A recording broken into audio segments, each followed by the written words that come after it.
It's showtime. How are you guys? It's your buddy Uncle Bruce. Apparently, I'm known as the ranting, angry old man on YouTube. That's what I heard. Someone told me this yesterday that I am known as the that balding guy that's always angry all the time. So that's what I heard. Welcome to the angry old man ranting show. Stock markets with Bruce. It's Uncle Bruce here. It is Thursday, March the 17th, 2022. I'm angry about that. I have to admit, I'm really angry. I guess I should say it this way. I'm not angry that it's 2022. I don't have a beef against 2022. I really don't. What I'm bummed about is that I'm 66 years old and it's 2022. That's guess where I'm. Because if I were 46 years old and I was doing this, I'd be going, what a great job I have. Instead of working for the man, I'm doing this and hanging out with these great people. But I'm 66 and I keep asking myself, how much longer can I do this? when will the end when will the end be apparent? Where you have nothing new to say, and they don't want to hear you anymore, and they don't like you anymore, and no one's watching, and that's what I wonder about. And of course, when do you just repeat yourself all the time? There's people say, you've already said that. You already said that. You said that 5 minutes ago. Ooh, that I don't want to hear that. So I'm just when am I going to be delisted? I don't like that word. Anyway, welcome to the old man ranting away on YouTube, on his little channel. And thank you from around the world. Tell me, where are you watching me from today? Where are you people? I see 91 here already. You're piling in. It's nice to see you guys. Hi, everybody. Where are you folks? Tell me what city you're in, or what country you're in. What's your high temperature going to be today? Are any of you getting out of winter yet, or is it still winter where you are? Here in good old Calgary, Alberta, Canada, where I am temporarily with Jennifer. We hope temporarily. Right at the moment here in Calgary, it's 28 degrees right now. It's still dark outside. Sunrise is in about 40 minutes from now. We're going to hit a high of 52 degrees today, Fahrenheit for my American friends, a plus 11 Celsius for the rest of the world, just so you know. And tomorrow we're going to be at 50 degrees, that's plus 10. Saturday, plus 12 Celsius, 54 degrees. Sunday, a little dip to 39. And then back in next Monday, Tuesday, Wednesday, we're going higher. We're going to be 61 degrees next Wednesday. 61, that's huge. That's our first 60-degree day since the fall. What is 60 degrees? That's about 15 Celsius. Plus 15 Celsius next Wednesday. Then back to 55. But hey, I am seeing potential here, and I'm happy about that. Anyway, thank you. Chase, thank you for being here today. Thumbs up number 26 has shown up. Hey, Abram, thumbs up number 27 is here. Let me know what thumbs up number you are, guys. Jennifer is here. Hi there. The Doubting Philosopher, good morning, everybody. Howdy Partner, number 25, good morning, everybody. DH is here, number 25 as well, and number 18. Few devices being used, I think. Pickcomb, good morning. Hi there, Pickcomb. Home Alone, the movie, was over 30 years ago. Is that... Can you believe that? Can you believe it? Well, you take a look at whatever his name is, Macaulay Culkin. What kind of a name is that? Anyway, the kid, he's no longer a little boy anymore. God bless him. Good morning, everybody, from Larry Titus. Hey, what is this here? God Body Jutsu, Camden, New Jersey. Welcome from Camden, New Jersey. Howdy, Partner, from Alberta, Canada. Welcome. Who cares? Stony Brook, New York. Kent, Paradise will be 86 degrees today. I think that's known as Rancho Mirage, Palm Desert. It's Paradise. Nice. Odin's Pumpkin, thumbs up number 54, and I'm in Dallas, and it's going to be in the 70s today. There is the answer I am looking for right there. It says it all. The Doubting Philosopher. I'm from Brussels, Belgium, where it's going to be 11 Celsius today. That's 52 degrees. That's kind of like us. Bee's Knees, we're in Wilmington, North Carolina, and it's going to reach 73 here today. Oh, that's beautiful. Nate, Omaha, Nebraska, 55 degrees in Omaha. Joanne, hi friends, Niagara Falls, high today, 68 degrees. Wow, and sunny, 68 in Niagara Falls. Fantastic. Those strawberries are coming, baby. Larry, Washington, D.C., high of 58 today, and rain, no dust in Washington. Fun, fun, fun. Washington, D.C., David is here. Quebec City, number 36, buddy. Right on, man. DH, I'm San Diego, 75 degrees. You gotta love that. You gotta love it. Vernon, a high of 16 Celsius. Fog patches where I am.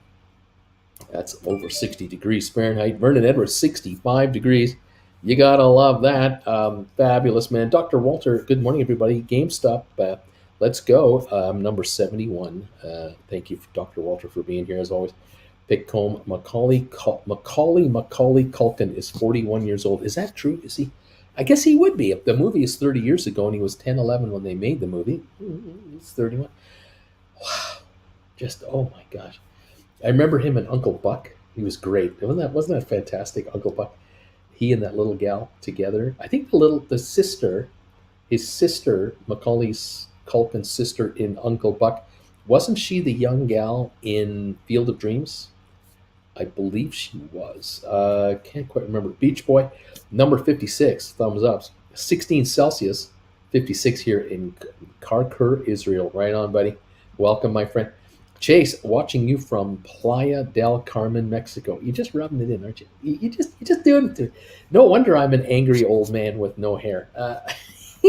Yeah, Chase, 30 degrees where I am. Jason, I love Wilmington, North Carolina. Great city. JL Mark, number 49. Thumbs up, buddy.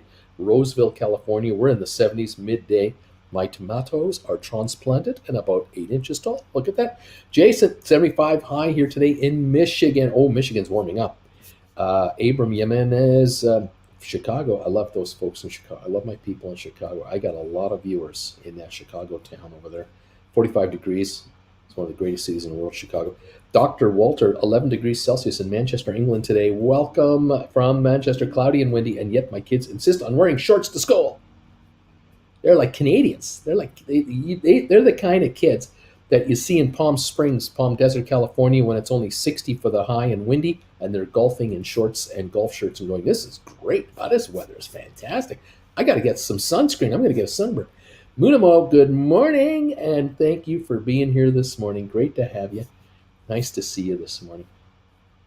You know, Munamo, your avatar, I'm looking at your photo, you kind of look like one of the what is it?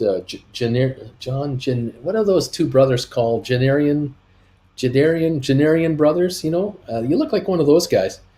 I should like to get one of those guys on my show to shoot the breeze about options. Wouldn't that be great to talk to those guys about options trading? Have them on. John Najarian, John and the other Janarian brother. I've reached out to him, but I never hear back. Because I'm so tiny. Why would they ever bother? Anybody know the Janarians? Anybody know? Reach out for me. John, hello, everybody. I am Mr. Anderson. One of the things I like about you, Uncle Bruce, is that you have even less hair than me. Looking at your photo, it looks like you got stuff on top, man. What are you complaining about? Oh, man. Beach Boy. That's it. You win. GMTC 35 in Alabama. Right on. Munamo, I'm number 85. Thumbs up, pal. I'm number 85. Smiling. John Najarian, the Najarian brothers. Yeah, I enjoy those two guys. Can't remember, is it John and Joe or John and Keith or John and I can't remember the other guy's name. Anyway, Beach Boy, I will take the win. There you go, Chase. Right on. Well done.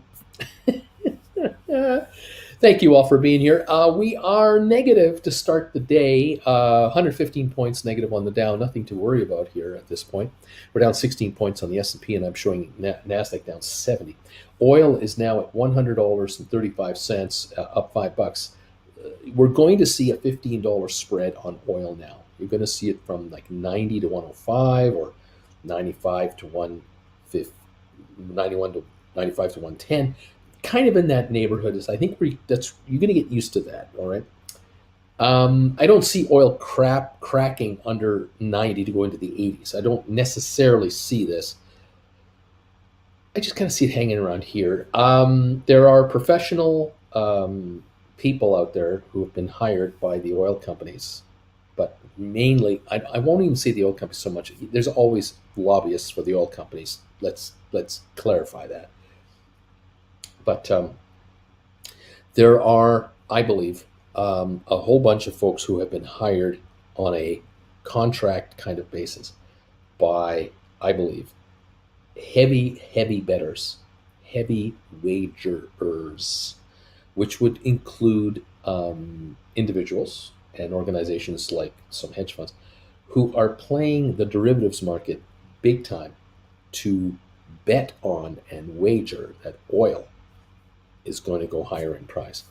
And these folks who've been hired by these outfits are stoking the rumors and the flames to get us to actually try to believe the fact that there is an oil shortage globally that is going to create havoc and $150 a barrel crude or more. It's all bunk. It's all crap. It's BS. But these folks have been hired to do it. And look at it this way.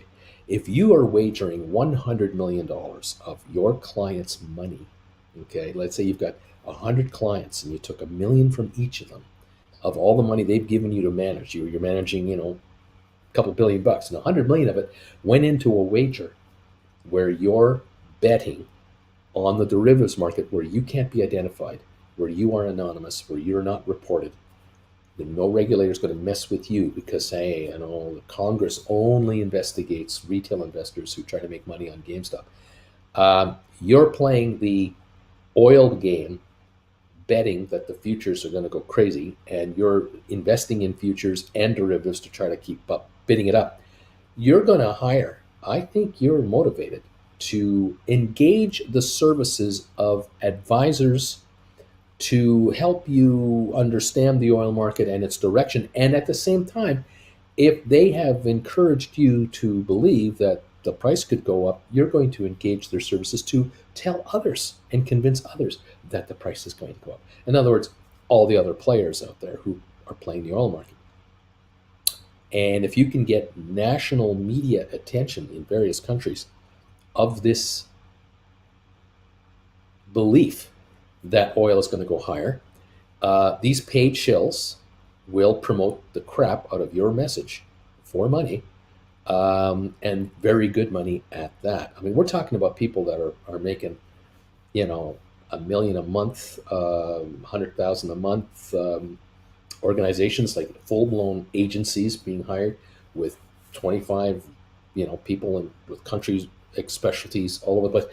We're talking about a global promotion campaign, not just we're not promoting it in the UK, we're not promoting it in the USA. We're talking about global promotion of the fact that oil is a precious commodity and is about to become difficult to get in quantities that people want, and we're going to have a higher price. This game has been played since last summer. This has been played since it went negative a year and a half ago. Do not think it doesn't happen. And it happens in many, many, many other industries. Nickel, grains, gold, and so on. Because if you're a bettor and you can stack the deck in your favor without the regulators on your throat to find out what you're doing, you're not going to be identified by the bank you're investing through. You can play this game as a dark pool promoter. And what a great way to scam the world. I mean, think about it. If I was a promoter for GameStop and I was sitting in London, or I had an organization in London that I set up, and I could invest millions of dollars into GameStop stock and run it up and then put the word out that there's a massive mother of all short squeeze going on. And because GameStop's only got 50 million free trading, how many do I have to buy to run the market a little bit? You and I know that if I pick up 5 million shares of GameStop every day, Monday through Friday, 25 million shares of buying, you know what I can do with GameStop shares? I could put them to $250 a share. Who's going to stop me? And then I put the word out to 25 shills out there to promote the crap out of the GameStop hype story that I'm running. This stock is running because of a short squeeze. I'll get all kinds of innocent people coming in here to buy in. And then what am I doing on the other side of the coin? While I'm buying stock all the time, I'm selling stock. And so you get these wild gyrations where I'm promoting it and then I'm dumping it. and I promote it higher and I dump it. I promote it higher and I dump it. And I keep just rolling over my money. In effect, I could be buying 25 million shares, but I don't have to buy 25 million shares. I buy maybe 10 million shares for this whole deal. And I score a big fat profit. And I'm in the options market. Yeah, you know I'm in the options market. I'm long calls and I'm writing cash secured puts all over the place with, again, foreign entities. But most of my games are being played in the derivatives market, where I'm not reported and I'm not exposed. You never know it's me, and I'm playing this little game. So what about that? Do you think that's happening in the oil market? It's an international game. There's a lot of powerful people that want oil to go up. There's a lot of powerful entities that would like oil to go higher. Like there are nations that would like oil to go higher, not just people or companies. I'm talking countries are interested in oil going higher. OPEC as an organization would really like oil to go up in price. They're not interested in oil going to $5 a barrel. They're interested in going to $150 a barrel. Don't you think that maybe they, as an entity, would like to encourage people to write up the fact that there's an oil shortage and it's going to be a cold winter this year and we're going to, yeah, and because of a war in Ukraine, world prices have to go to $150 a barrel. That's an automatic connection you must make. Really? Really? Oh, that's interesting. In the meantime, Russia is selling oil under the table by the truckload, by the tanker load, any way you want to buy oil from Russia on a cash basis. So if you want to do deals with Russia to buy oil at $30 a barrel less than what it's trading at, have I got a deal for you? Uh, Good luck with all that. And there are takers, believe me, there are takers to buy this stuff. There are, greed is an international thing. It isn't like only unique to people out of Ohio. This greed is an international thing. If you've ever watched a Bond movie, you know what I'm talking about. Oil and greed and diamond trading and gold trading and nuclear secrets. There's a market for everything. And hey, man, oil's at $100 a barrel this morning in West Texas. Did oil cost $40 a barrel more to pull out of the ground in Texas in the last 6 months? Nope. No, it costs just as much to pull a barrel of oil out of the ground in Alberta, Canada, or out of Texas or Oklahoma or Venezuela or Mexico or anywhere, just like it did 6 months ago. There's no increase there. But the price of the commodity has gone up on speculation of possible shortages. Welcome to the world in which we live. His photo is John Noble, the actor, laughing out loud. Ah, okay. Hello, everybody from Carol. Hi, Carol. Larry, Dr. Walter, Alex, Pete Nigerian is John's brother. There's John and Pete Nigerian. Thank you, Alex, for helping me out. It's a sign I'm getting old. See, that's what I'm afraid of. Larry, Fringe, by the way. Okay, Beach Boy, Chase, and please save a couple of margaritas. FX is here. Thumbs up, number 100. Let's go. Yeah, baby. Let's go indeed.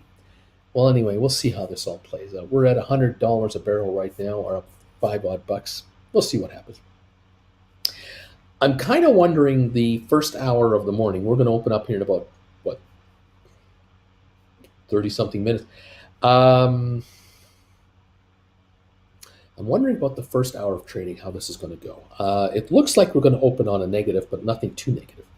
So if we're down 100, 150 points, 200 points in the first 20 minutes, and we begin to turn around, the selling isn't as heavy as it would appear. It doesn't appear to be heavy at the moment. Could there be more buying coming in than selling coming in, as people going, hey, I'm not interested in selling into this rally right now. I'm going to stay back because this 1,100 point rally in 2 days is pretty good for my portfolio. I kind of like the movement higher. I have no incentive to want to stop this movement. If the Dow wants to go up another 500 or 1,000 points again, please do. I'm good with it. And could it be that a number of dollars, $5 billion, by the way, will be available in the market today because of corporate America's buybacks? Every day, $5 billion is coming in.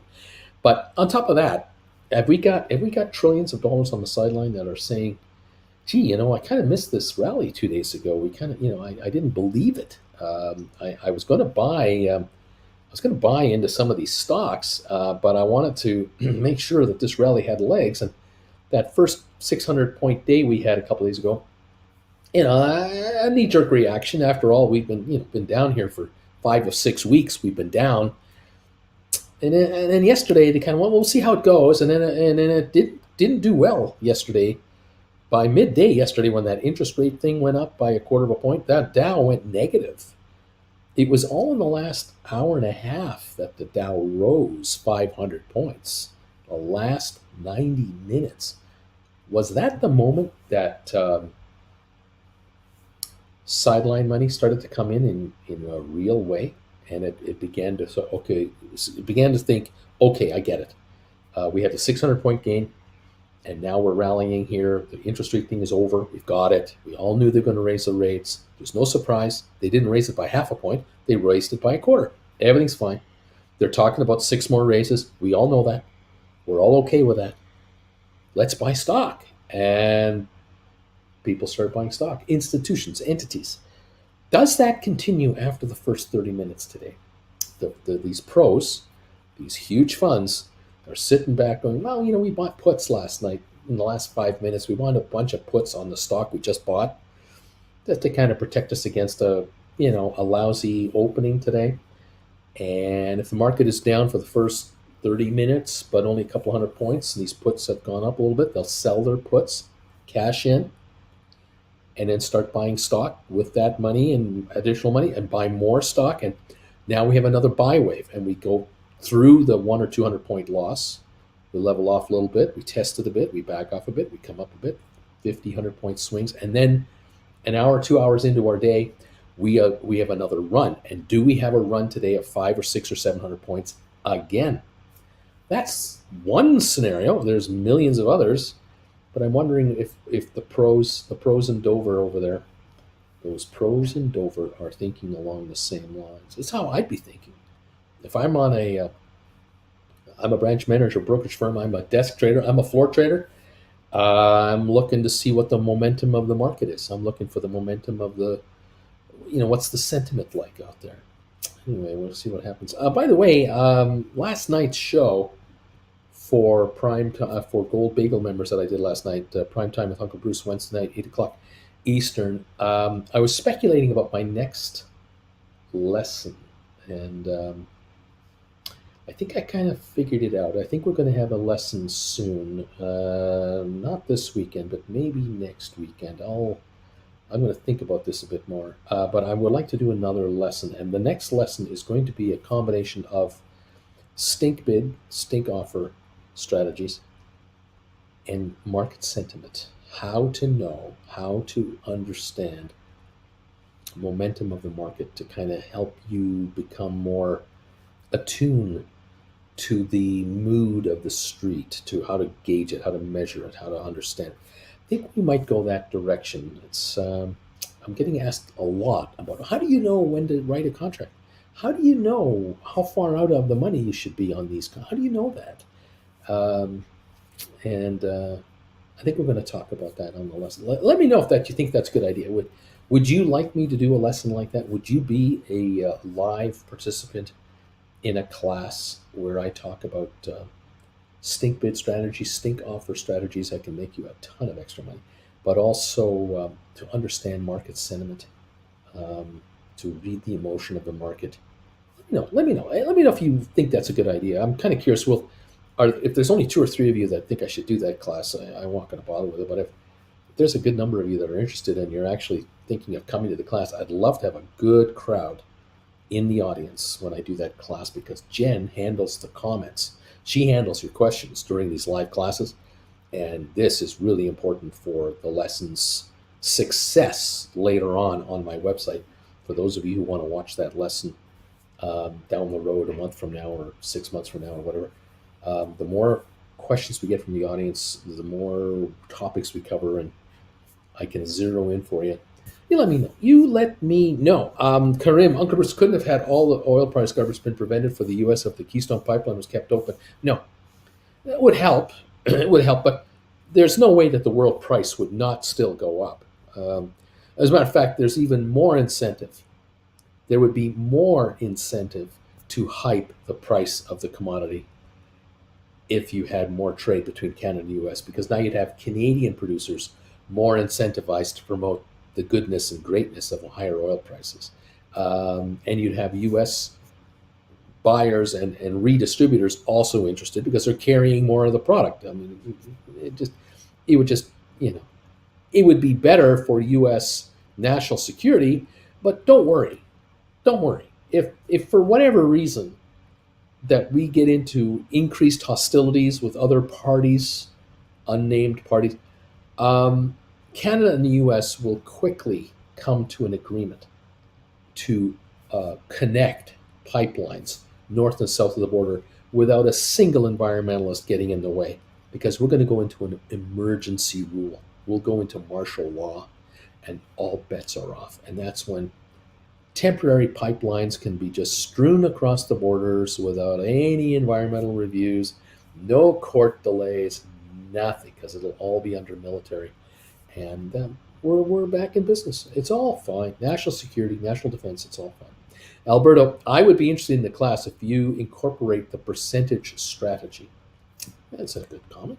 Beach Boy, do you really need to ask Uncle B? Of course, it's a great topic for a class. Well, thank you, Beach Boy. I appreciate that. Krim, as long as our oil is part of the global market, this will continue to happen. Max, yeah, you got that right, Max. Making a good point there. Well, like I say, I'm just curious about those of you out there who follow my classes and join me live and are interested in making money in writing call options and put options.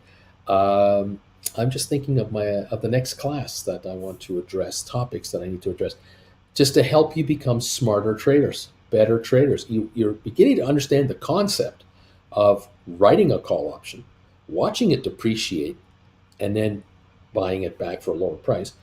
Many of you are now figuring out, whether you like it or not, you're figuring out how to do rollovers. You're no longer afraid of rollovers like you used to be, which is another big step in this whole process. You have to embrace rollovers as a good thing because your underlying stock is going up, and that is making you more wealthy. I'd rather be dealing with you folks on GameStop rollovers at 150 a share to 200 a share to 250 a share, rather than talking to you about GameStop at 86 bucks a share. That's just the way I am. I'd rather be talking to much richer people about doing stock rollovers and writing options than poorer people. It's kind of goes hand in hand. In any event, Alberto, good morning. I'm here. You can start now. Bagel family, let's make some moolah. Good luck to all. 32 minutes from the opening is where we are at right now. Thank you all for your support and encouragement for what we want to do. I appreciate it. Thank you also for the thumbs ups. We already have 144 thumbs ups for this old man ranting every day on his channel. Apparently, I'm known. Apparently, the word out there is that I'm that old balding guy that is angry. I'm an angry old man with his little channel ranting all the time. Cool.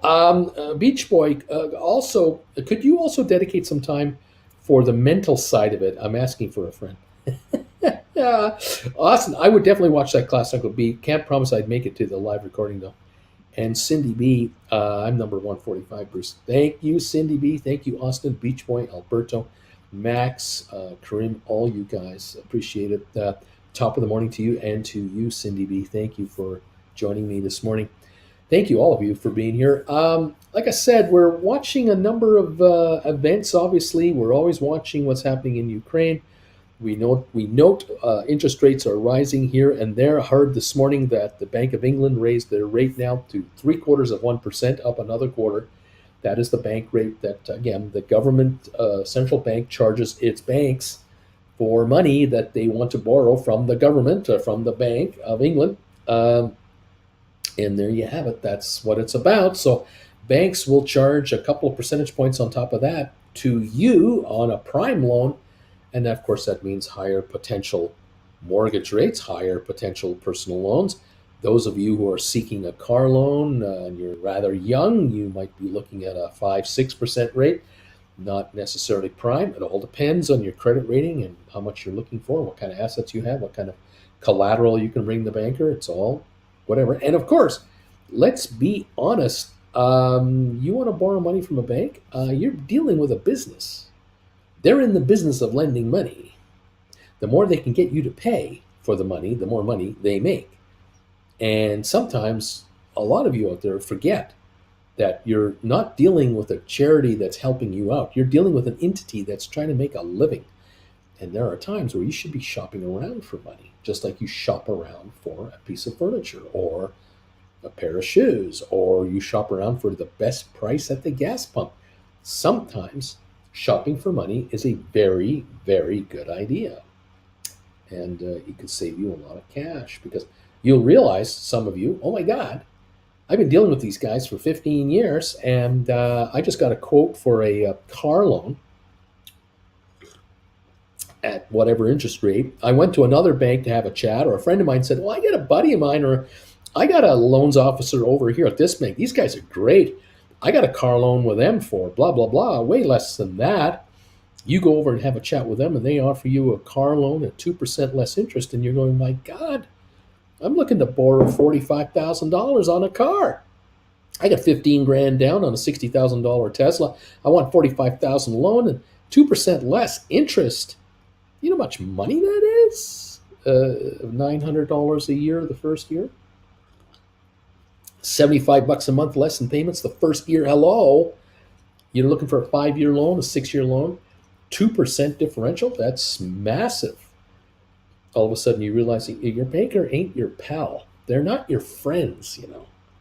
They're business people, and loans officers get bonuses based on how much they can suck you in to pay. Did you not know that? Yes, they also get bonuses for how much business they write. That's why loans officers drive nice cars. Usually speaking, they're not poor. They're doing rather well for themselves. Shop around. Listen, Smoke Dog says, I'm an angry old man and I'm only 40. Look at that. Look at that. Ooh, new color, says Smoke Dog. Alberto, will Auntie be sending a notification regarding the class? Time and date. I've got to talk to her about this. I got to double check that when we do it, we can do it. So just kind of leave that with me for a day or two. I'm working on it. My bagel turned gold today. Congratulations, Munamo, and all of you who are now beginning to notice that your bagel beside your name is a gold colored bagel. You are the 1-year anniversary people that are now noticing, hey, I'm a goldie. This is beautiful stuff. Clay, good morning all. Cindy B, how are you feeling about MULN today? It's definitely popping. DQ, I'm number 160 on the thumbs up meter. Thank you, DQ, for being here. Beach Boy, Uncle Bruce, any thought about the latest announcement of Chinese regime that they'll behave from now on? And the market recovery right after. Give me a break. Come on, Beach Boy. What are you doing? You're teasing me, aren't you? Oh, behave as if. I got thoughts on China, but they're not good thoughts. They're survivalists. They're trying to survive. Right now, they're laying low. They are laying low. They're letting Russia catch all the flack, all of it. And of course, China's in the middle of a COVID breakout that they thought would never happen because they thought they were the God's answer to how to handle a pandemic. And all of a sudden, oops, 50 million lockdown and climbing quickly, not working out. Max, if you belong to a local credit union and you're in good standing, they usually really offer competitive rates. Yes, because that is not a for-profit organization. Whatever profit they make goes to the members. Correct. Alberta Beach Boy, I'm laughing here. Asking for a friend comment, not the Chinese regime. Manuel says, hi. Hello, Manuel. DQ member for 11 months, 26 days. Okay, so a few days to go.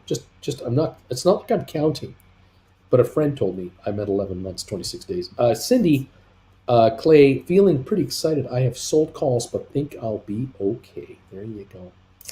Fantastic call. I see GameStop at 86.09, down 77 cents with 26 minutes left to go. I'm looking at the watch list right now. Pre-market, we've got a 13-cent dip on Rocket Lab, 5-cent dip on SoFi. AMC's down 21 cents, Matterport down 6 cents. Now, 23andMe is showing about a 3-cent gain. I don't have anything on Spire at the moment. And ATIP, I got nothing this morning. Smart Rent, I think we're up 4 cents this morning. I got nothing on Sextera this morning. Apple, I have down 123 to 158.36. Again, writing 160s for tomorrow or next Friday.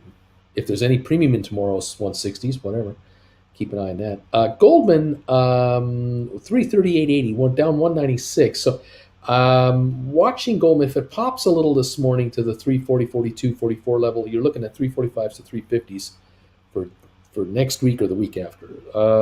Cisco down, what, 29 cents? 55.53. Looking at 56 to 57, $58 contracts for the next week or two. Tesla's down, by the way, 850 to 831. ARC is down 75 cents to 59.29. I'm looking at 62s to 65s for the next week or two there. Writing call options. Microsoft writing call options. We're at 292.50. This is great to see from that 270 range. 295s to 300s are what I'm looking to write over the next 1 to 3 weeks. So keep an eye on those. Down 206 this pre-market. Nothing too serious there. We may have a turnaround yet. I noticed Bed Bath & Beyond down 20 cents, but it's at 21.12. It's come back from that $19 slip that we had a little bit ago. Over at Pfizer, PFE, we're showing it down a quarter right now at 52.67. Got some folks out there very interested in Pfizer today. There might be a little pullback here.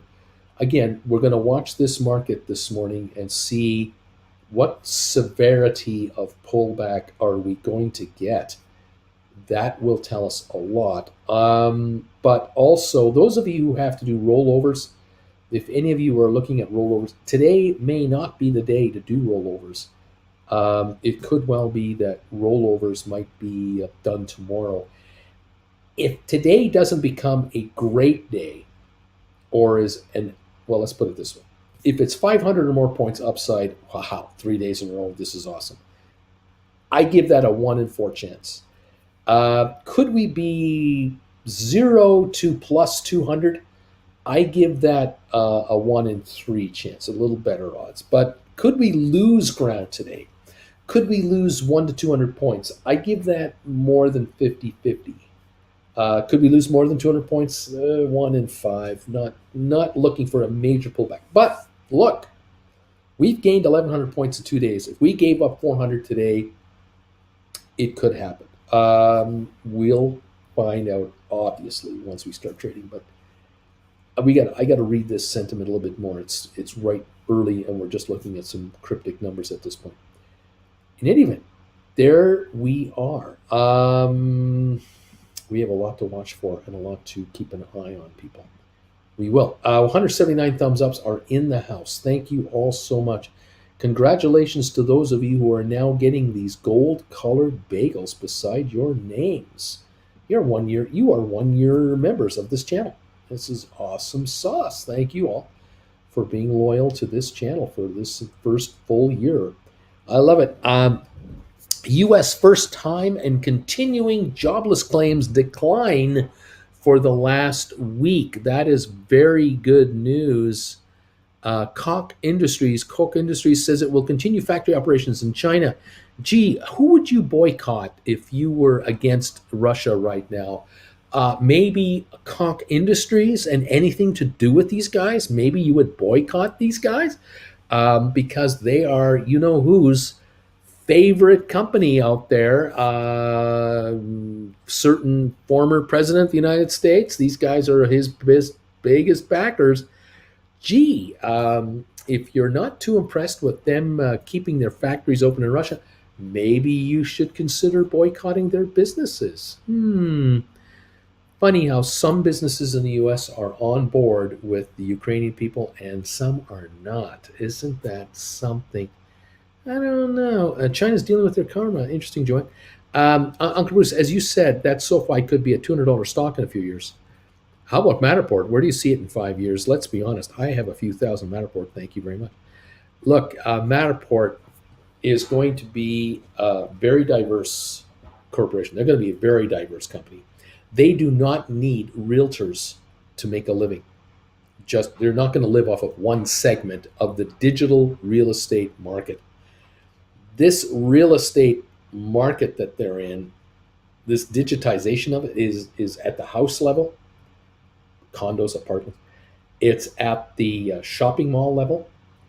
Every shopping mall operator is going to get Matterported.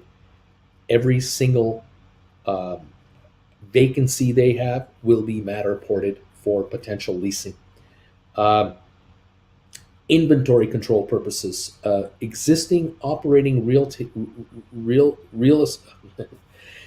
existing retailers like CRV stores, Walgreens, Forever 21, uh, your favorite retailer, every single Best Buy will be Matterported eventually. And every manager of every Best Buy, every manager of every Gap store, every manager of every Walgreens, CVS, Rite Aid, um, chain store. I'm talking about national chain stores. They will all be Matterported, and then the Matterported stores will now be redesigned at head office for Easter, for Valentine's, for Christmas, for Halloween, for summer fashions, fall fashions, spring fashions, and on it goes. Head offices will send managers Matterported versions of their stores. And the managers will go, okay, we got to take those items and put them away in storage. We got to bring these items and put them in over here. Those racks will have that. This will have this. This will have that. This is another area. Real estate insurance, mandatory insurance. You have a mortgage, you have to have insurance. You have a retail business and you own 20 stores and you have insurance on your business, you have to have your stores Matterported to show the insurance company what you could possibly claim for a flood or a tornado or a fire or whatever. Matterporting is going to become standard industry practice across dozens of different businesses. Contractors are going to Matterport your house before they rip it apart and rebuild it for you. And after they finish the job, they're Matterporting it again to show off their work to other potential clients. The before and after of what we did to your house or your condo or a townhouse project. Brand new subdivisions will be Matterported with those show homes. When those show homes are up, they'll all be Matterported. And the remaining 800 houses that will be built out, here are the 12 floor plans that we're offering you. And here's what the designs can look like in your kitchen. Here are all the choices. Here are Matterported versions sent to you on your phone, on your tablet. This business, Matterport, is just touching the top of the iceberg. The market doesn't know this yet. And I understand why. I get it. Matterport doesn't spend $5 million a month promoting themselves. They're not that kind of company yet. They don't need to do that yet. They're growing like crazy as it is. They're busting out. They're only 6 months listed on the exchange. They're brand new. They're sitting on a mountain of cash. They're going to continue to grow out their business. They're international in 120 countries. They're busy, really busy. And they're hiring like crazy to build to their personnel. Yeah, Matterport in 5 years isn't going to look anything like it looks right now. Nothing like it. It's going to be so far down the road. And SoFi, oh my God, SoFi. 5 years from now, you won't recognize SoFi. You'll know it. You go into a time machine and come back with that flux capacitor of yours. You'll see SoFi everywhere, and everybody will have SoFi on their phone. I mean, how common is it that people have Amazon Prime on their phones, or they have Netflix on their phones? They're going to have SoFi on their phones. Financial transactions are digital, no-brainer ideas, and literally, oh, I owe you $15. I'll just SoFi it to you. It's going to become SoFi'd. That is going to be the brand name. I'm going to order off Amazon. I'm going to send you money on SoFi. So I'll SoFi you $20. That is going to be the new normal. I'm not going to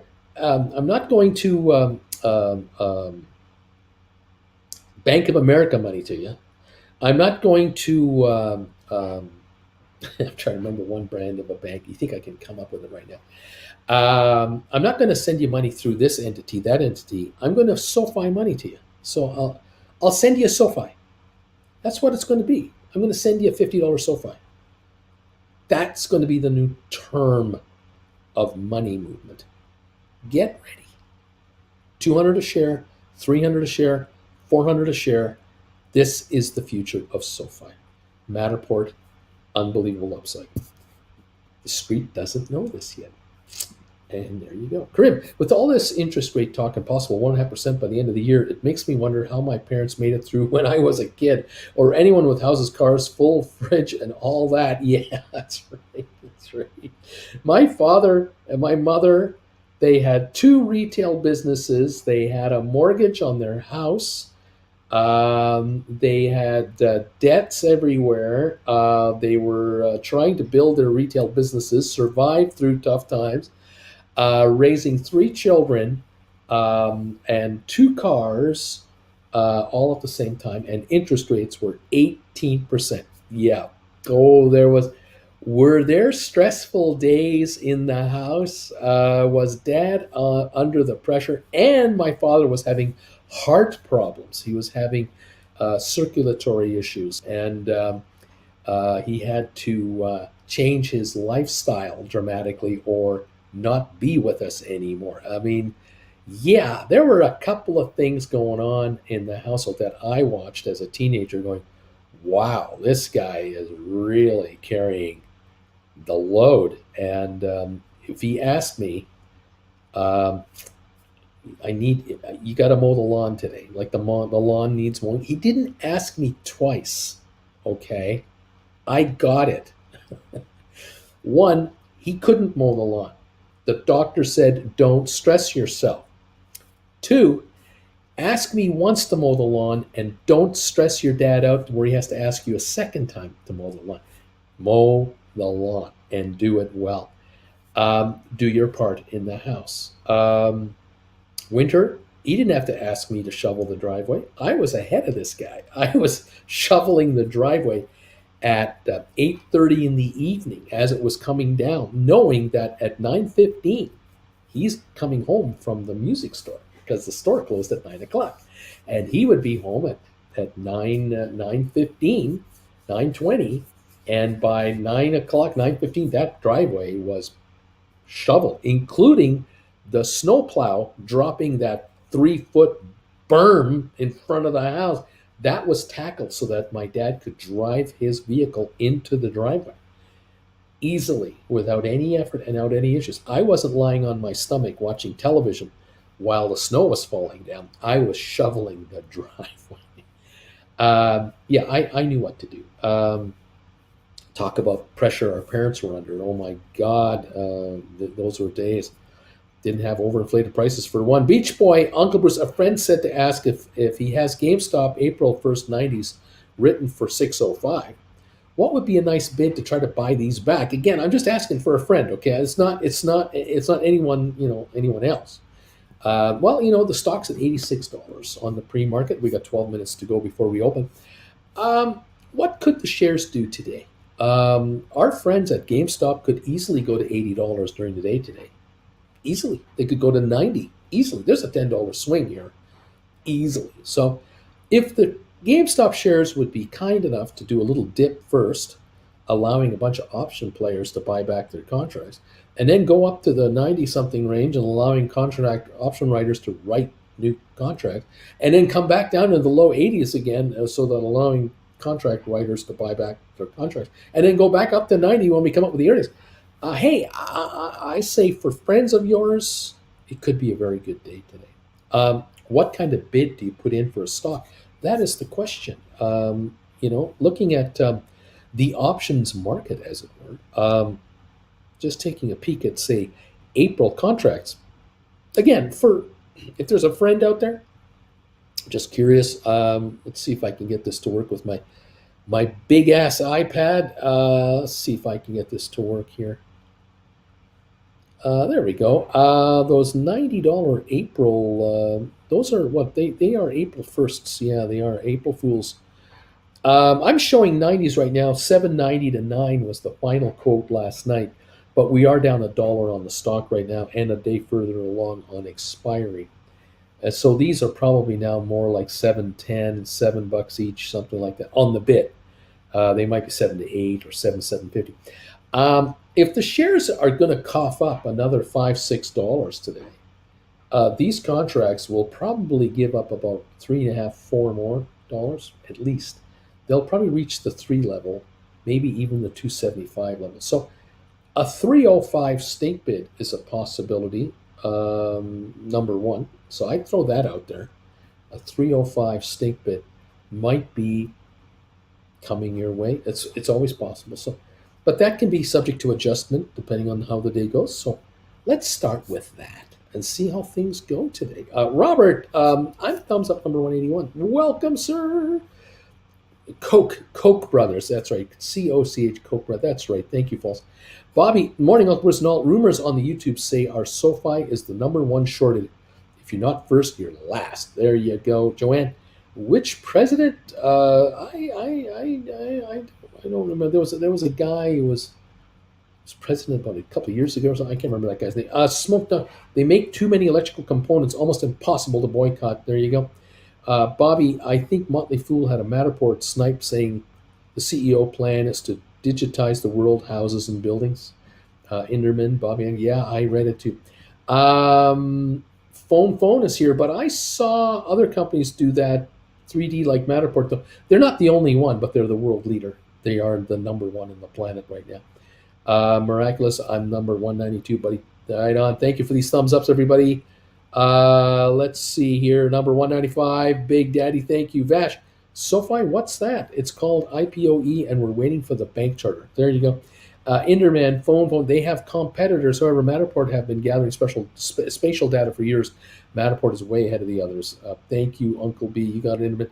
Number 197. Thank you, guys. 197 thumbs ups and climbing 8 minutes to the opening. Is it a bad sign that oil is rising?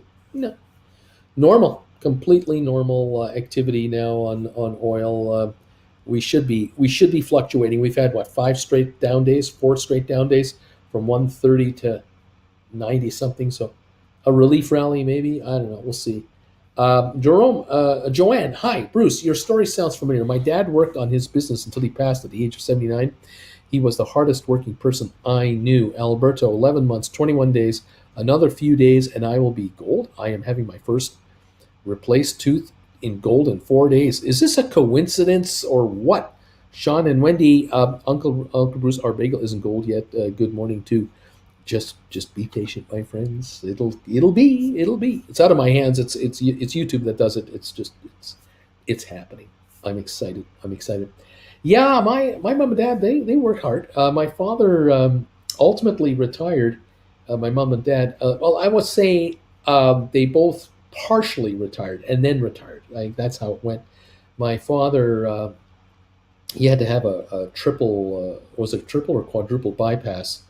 By the time he was 54, yeah, 55, he had to have his triple I think he had a triple bypass, and up until that moment, the last 3 months before the operation, the man could not walk up a flight of steps.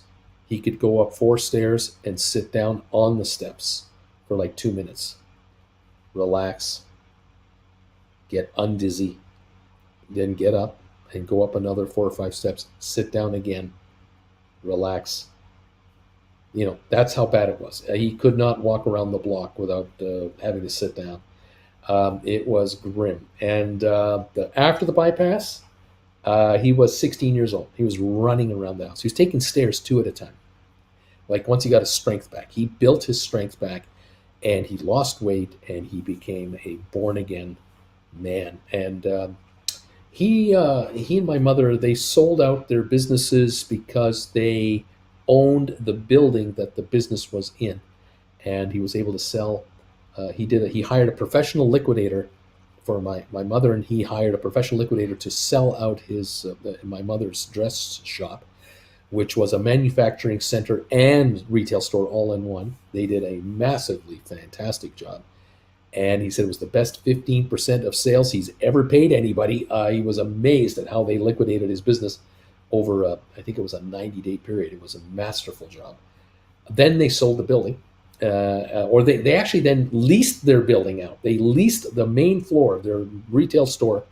And at the time, I think he was saying that they were charging $4,000 a month in rent to a bike shop or at first it was a blue jeans store selling blue jeans and clothing.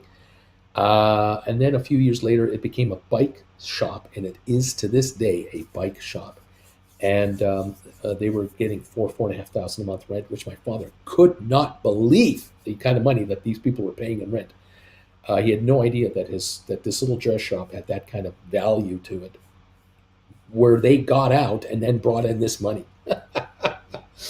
And then he became a bookkeeper. Then he became a bookkeeper for businesses, where he would be hired for 4 hours a week at this place or 6 hours a week at this place. So he would go to one client a week for 3 different days of the week. He had 3 clients, and he would spend half a day to a day in each client's business. And he was now doing the books for these people and helping them save money by not wasting it so much. He would find all kinds of stupid things they were doing, and he would get them organized, and he would charge them $20 an hour and save them $100 an hour. And then he would then up his rates to 25 an hour, and they wouldn't let him go. And he'd up his rates to 30 an hour, they wouldn't let him go. He would make them more money than it cost them to hire him, and they would beg him to be full-time, and he'd say, no, I can only give you 1 day a week. And he just kept upping his rates because the phone wouldn't stop ringing, and people wanted to hire this man. And he was now in his late 50s and making some really good scratch. Then they sold their building to an investor and took in a huge pile of money, sold their house, and ended up retiring in Creston, British Columbia. And that's how we ended up in Creston. We ended up living in my parents' house eventually.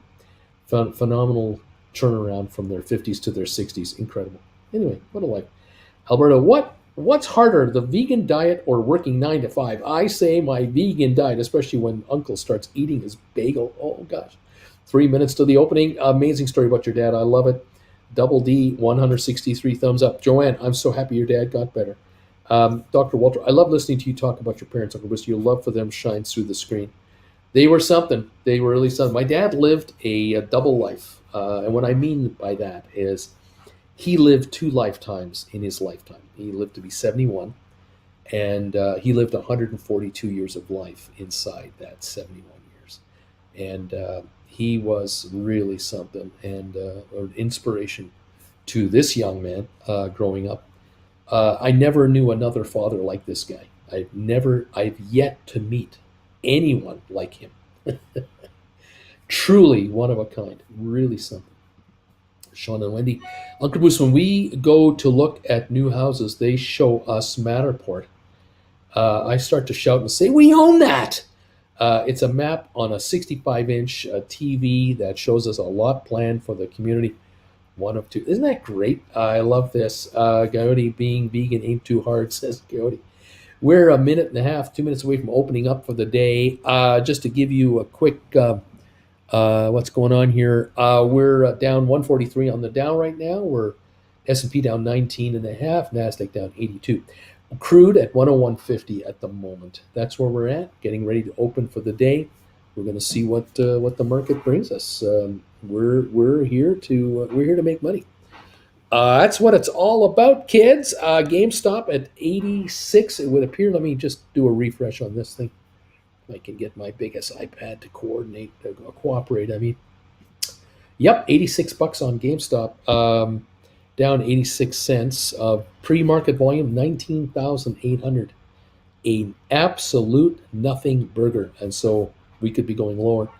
There's no serious buying interest in the pre-market, so why would one think that we're going higher on GameStop to start today? But I could be wrong. We'll find out. Dr. Walter, fair play, Coyote. I'm a vegetarian, but couldn't manage to be a vegan. I like eggs too much. There you go. We're waiting to open for the morning, and Larry will give us the bells here in a few moments, and we'll be up and running. It's pretty good, says Coyote. Being a vegan ain't too hard, he says. 85.51 on GameStop, just dropped 49 cents. Alberto, Coyote Hard, when I smell a bone steak being cooked, I am eating plant-based burger. I have been consuming that. Larry has rung the bells. We're open for business. Welcome one, welcome all. Awesome to see another vegetarian, Dr. Walter. Sean and Wendy, what you say is true. The person selling houses have Matterport with no idea what it is. Without you, we would not know what it is either. Thank you. Many people will use an old Matterport one day. Absolutely. Every realtor will have it. Every realty office will insist that every realtor has it. You will not be able to sell a house without it. There's something wrong with the property if you don't Matterport it. Because the buyer will go, how come you didn't Matterport the house?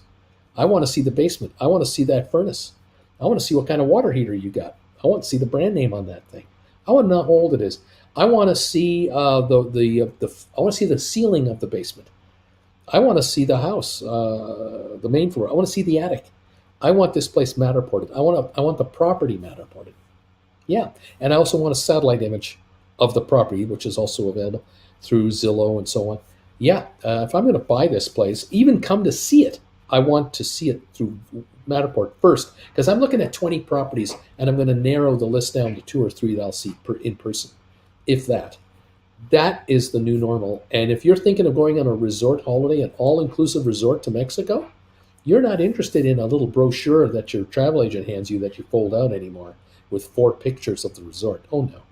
You want it Matterported. You also want it Matterported every year. You're not interested in a 3-year-old Matterport. No. You're not playing that game with me. You Matterported this property 3 years ago. I want to see a Matterport for this season because I heard through friends there were cranes and bulldozers on that all-inclusive property of yours last year, and I don't want to stay in a resort with bulldozers and cranes. I want your property done. If you re-renovated it, I want it finished. I'm not staying in a all-inclusive resort where you're retarring the roof and I'm smelling that on my 2-week vacay. That ain't happening. Give me the Matterport. I want satellite imagery as well that is accurate and modern. A whole new world is coming, kids. I can't believe that in my area, less than 5% of Zillow listings are Matterported. It's coming. It's coming. Thanks, Larry, for the bells, says Sean and Wendy. You betcha. Welcome all to the show. We're down 164 on the Dow at the moment. Now 19 on S&P. We're down 84 on NASDAQ. Oil is up $6 to 101. So here we are. Now 117 is the down dip on the Dow. We'll see just what kind of selling we're going to get. Rocket Lab is off at the moment. It looks like 13 cents to 847 on 65,000. Too early to tell if this is truly where we're going to be. Now 850 on Rocket Lab. SoFi 841, down 16. GameStop $84, down 286. Down come those contracts. AMC 1494, down 29. Highcraft Mining at 135, down 1.5 cents. Matterport 713, down 14. ME down 7 at 343. Spire down 9 cents to 201. ATIP is off a half a penny to 170.5.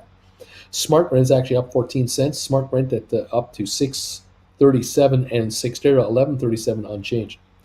So this is the early 2-3 minute numbers. This is too soon to know really where we're at. We're going to find out here in another 3-4 minutes where we really are going. 117 down dip on the Dow.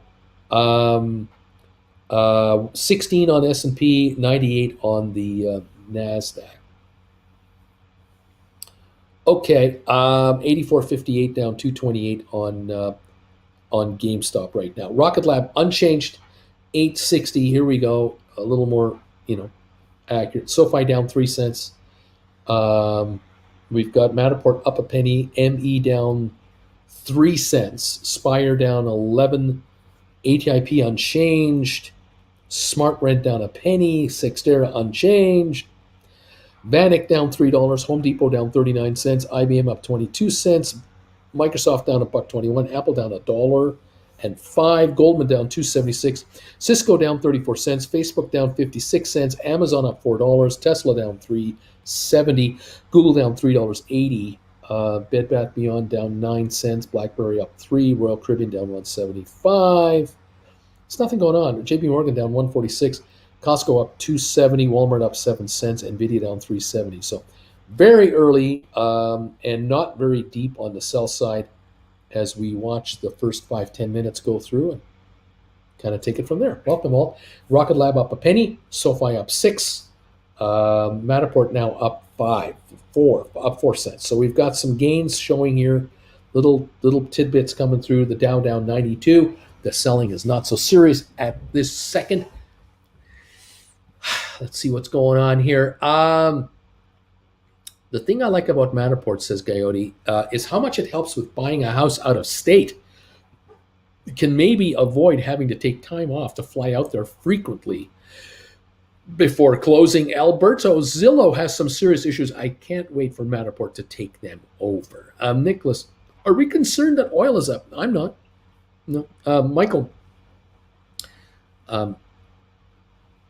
Eberl deploys Matterport for mobile with new Axis motorized mount to document insurance claims. Top 4 US-based adjusting firm grows customer base by 200% with Matterport digital twins. That's a really good comment. That's a good headline if you can understand it. Matterport makes it easier to do insurance, and it's way better. Of course, Sixtera is even, says Austin. Nicholas, Alberta, what if Matterport acquires one of these small Zillow knockoffs? Interesting, right? Larry, my friend was looking for Brooklyn apartment, and the realtor sent him pictures that looked like they were taken on a potato. Yeah. After he moved in, he Matterported the place with his iPhone, learned about it via me, of course, and sent it to his realtor. Alberto, Nicholas, I hope they acquire the larger fish. I want the whales. Olivia, I'm 238 thumbs ups, buddy. Thank you, Olivia. Liz, Coyote here with you. Mallow, Shark, SoFi, and Rocket Lab are mirroring each other. Well, we're trying. We're all trying. Nicholas, Alberto, you're right. I should dream big. Alberto, Larry, laughing. We've got the Dow down 133. S&P down 18, NASDAQ down 82, Rocket Lab's up 2, SoFi down, let me rephrase that. The Dow's down 113. Okay, that's better.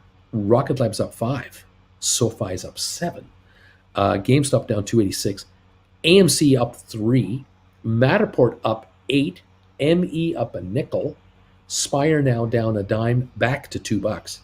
ATIP up a half a penny, SmartRent down 3, Sixtera down 3. Those are the early trades on some of our favorites here. Now we're going higher. We're up a nickel now on Rocket Lab, 12 cents on SoFi now, 8.69. We're up 4 on AMC. We're up 11 on Matterport now to 7.38. We're up 5.5 on ME to 3.55. We're still at $2 on Spire. We're up a half a penny on ATIP.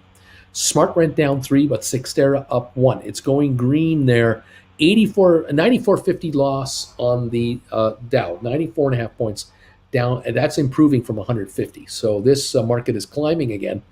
It seems. Let's see what's going on. Okay, Mallow Shark, thumbs up number 246. Thank you, everybody, getting us to 250 already.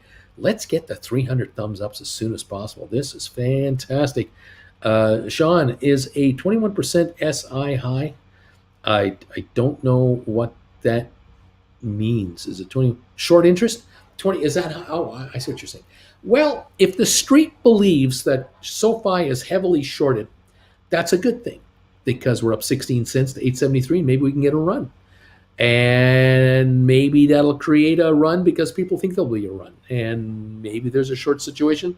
And maybe that's a good thing. Olivia thinks, yes, it is high in her opinion.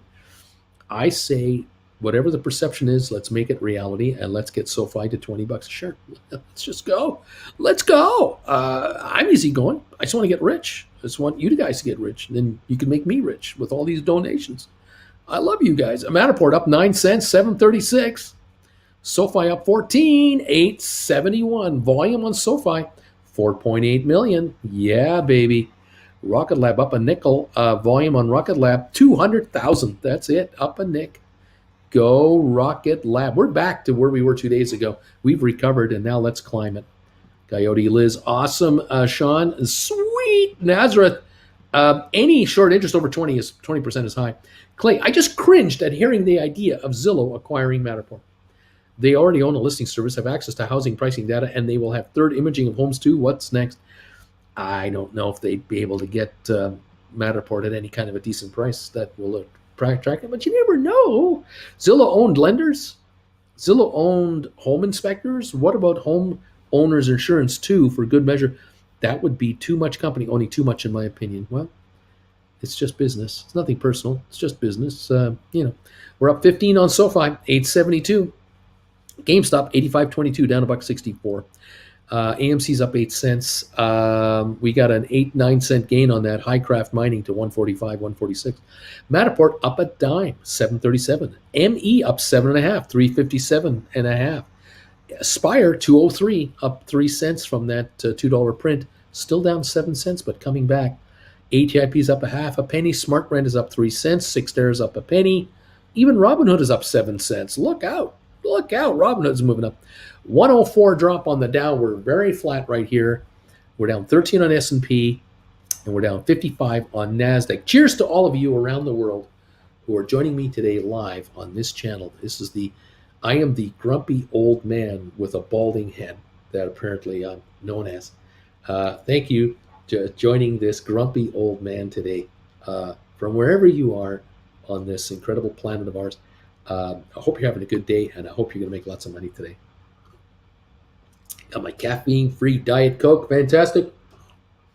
I'm in Calgary. I'm hanging out at my buddy's house sitting. This big, gigantic home with Jennifer. We hardly see each other. It's all good. We're enjoying it. I just wish the weather were warmer, and I found out this morning we're going to hit 60 degrees and more next week for the first time since last fall. There is a God. We're going to warm up a bit. We're going to be 51 today, but we're going to be 61, 62 next week. Oh, let's hope we get more of that. We'll find out. Mr.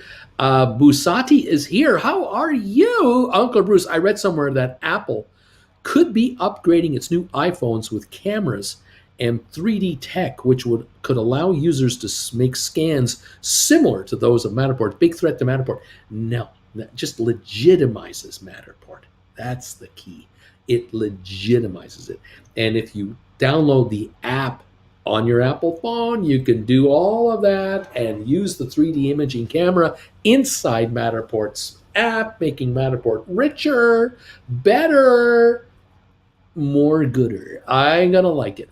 Sound monopoly-ish, yeah, doesn't it? Matterport, I understand. It's all good, but we don't care about that in this country anymore, says Coyote. Uncle, I almost wrote 300 contracts on SoFi until I saw that it can take off again. Thanks for keeping me calm. Yeah, I don't think you want to write contracts right now on SoFi. It's about to go. We're up 20 cents now at 8.76. We haven't gone yet. We're only just inching higher, but SoFi is about to, what's the word I'm looking for? Take off. Yeah, that's what it's about to do. 880 now, up 23 cents on your SoFi. Volume 6.4 million in 13 minutes. That's a sign. I like it. We're down 189 on GameStop, 84.98. Those of you who have written $85 contracts and 90s, keep your eye on your GameStop.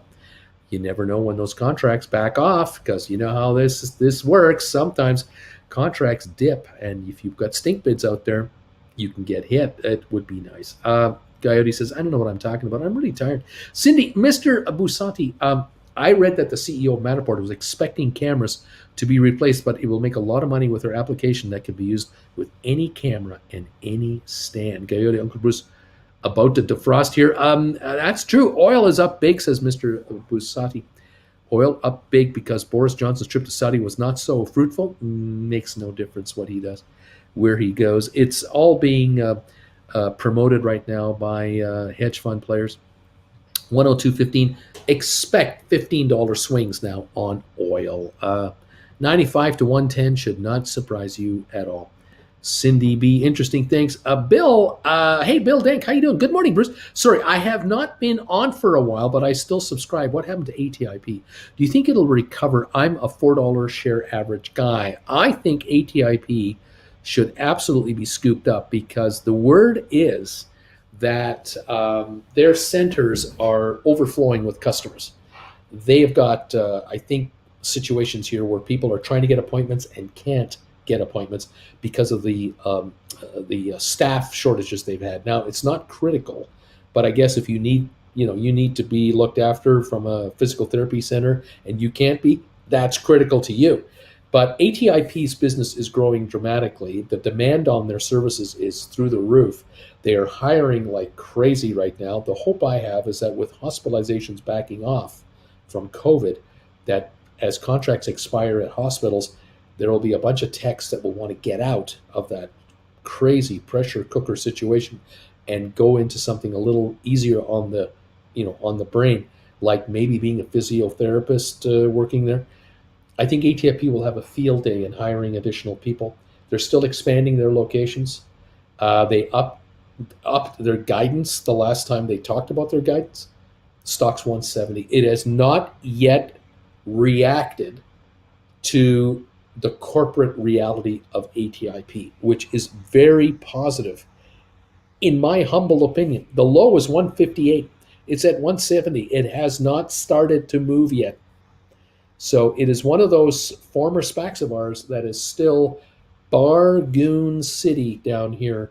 I highly encourage any of you that can afford to scoop up ATIP at $1.70, $1.75. Just buy this stuff. Don't buy contracts. Buy the stock.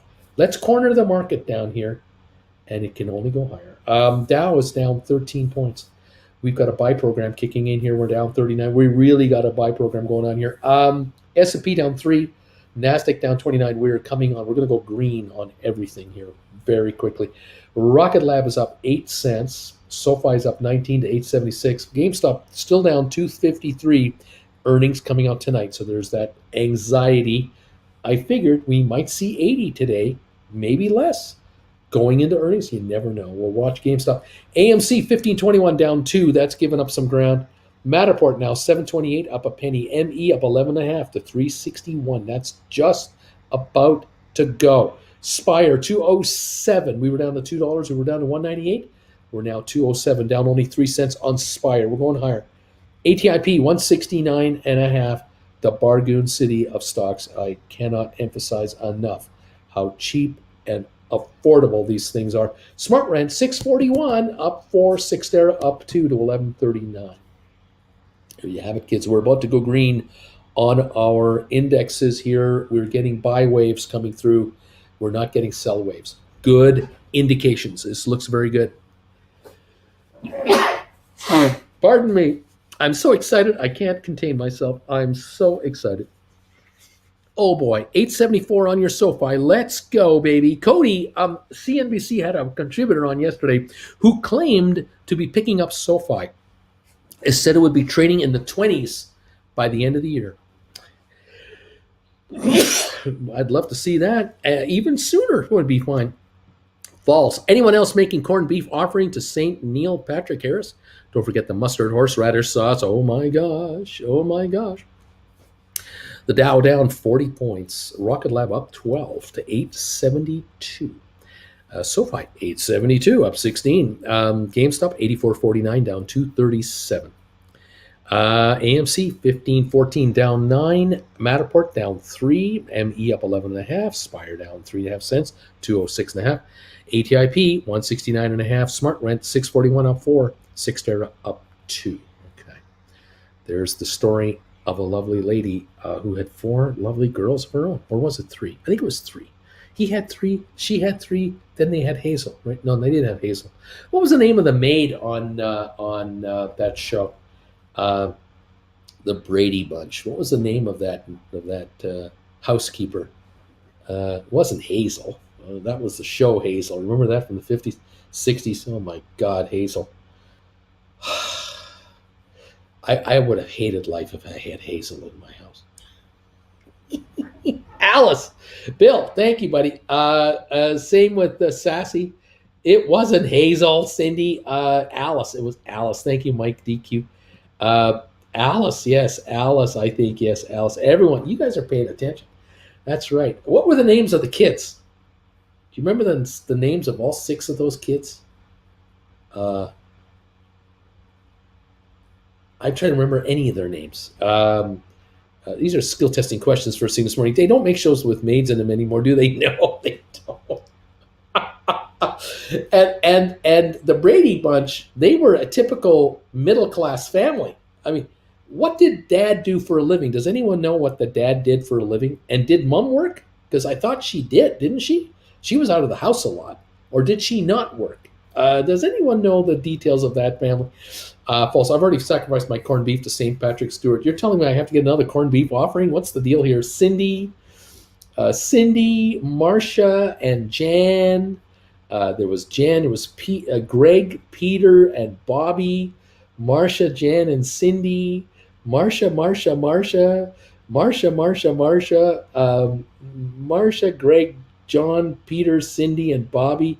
He was an architect, just like George Costanza. Always wanted to be. I always wanted to be an architect. How come you never introduced me as an architect? I've always wanted to be an architect. Marcia, Jan, Cindy, Greg, Peter, Bobby, architect, Cindy, Greg, Bobby, Marcia. Dude had money to raise like 18 kids and a maid.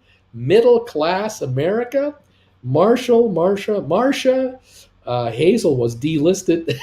Homemaker. Mrs. Brady was a homemaker.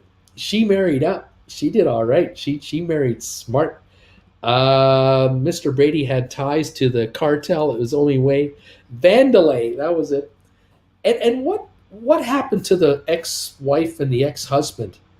What was the story on that? What did each of their spouses die, or did they get divorced? Did any of the exes ever come back into the picture and create hell?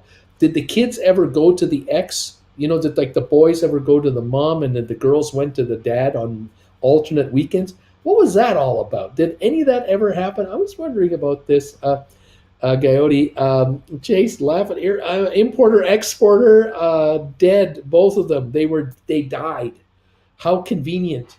There was no sharing. What about the grandparents then? What about the grandparents of the boys and the girls from the other side of the family? Whatever happened about that? Was like Milton Berle one of the grandparents or something? They consumed their exes to take their power in order to raise 27 kids. They died. Bill, they died. It was the only way in the 70s. There was no such thing as an amicable divorce. They were dead to me. Dead. The execs' name were Henry and Donna. You see? There you go. It all comes together, just like a Seinfeld episode. The exes went the way of Henry. The exes went the way to drink. They went for a drink by the alligator pond there. Death, died, also dead, all dead. I'm ready for the first couple of sleep in the same bed. They died. Mr. Brady smirks. Grandparents were in on it too. Olivia, easiest way to write people out of the plot. Kill them all. They died. So conveniently passed away. And okay. So if they died, didn't the wife? Didn't Mrs. Brady inherit any dough from this guy's life insurance? And whose house were they in? Were they in the architect's house, or did they buy the house together from the insurance money when the wife died from him and the husband died from her? Did they have enough money to buy this place? Oh, and who was Alice? Was she always the housekeeper for Mrs. Brady, I guess, or was she Mr. Brady's housekeeper, or did the two of them hire her together? How did that ever come to play? Yeah, whatever happened to Donna and Henry anyway? Yeah, architect's house, the girls moved in. See, the girls moved into the architect's house. He conveniently had, 6 bedrooms? How many bedrooms were in that house? I mean, and they were all upstairs? Mom and dad? 6 kids? Where did Alice live? Was Alice a full-time in-house? What was the deal on that? Good morning, Bagel Buddies. Punching in at 261. Zed, thanks for being here. We're talking Brady Bunch. We have questions.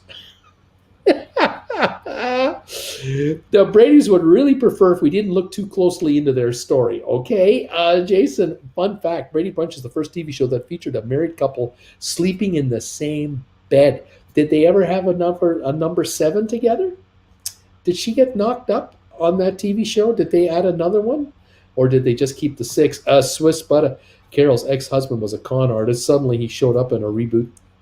He says they were the first couple to sleep in the same bed. The James Show. Just think of what my wife always says. It's a movie TV. Real life doesn't apply. Just go with it.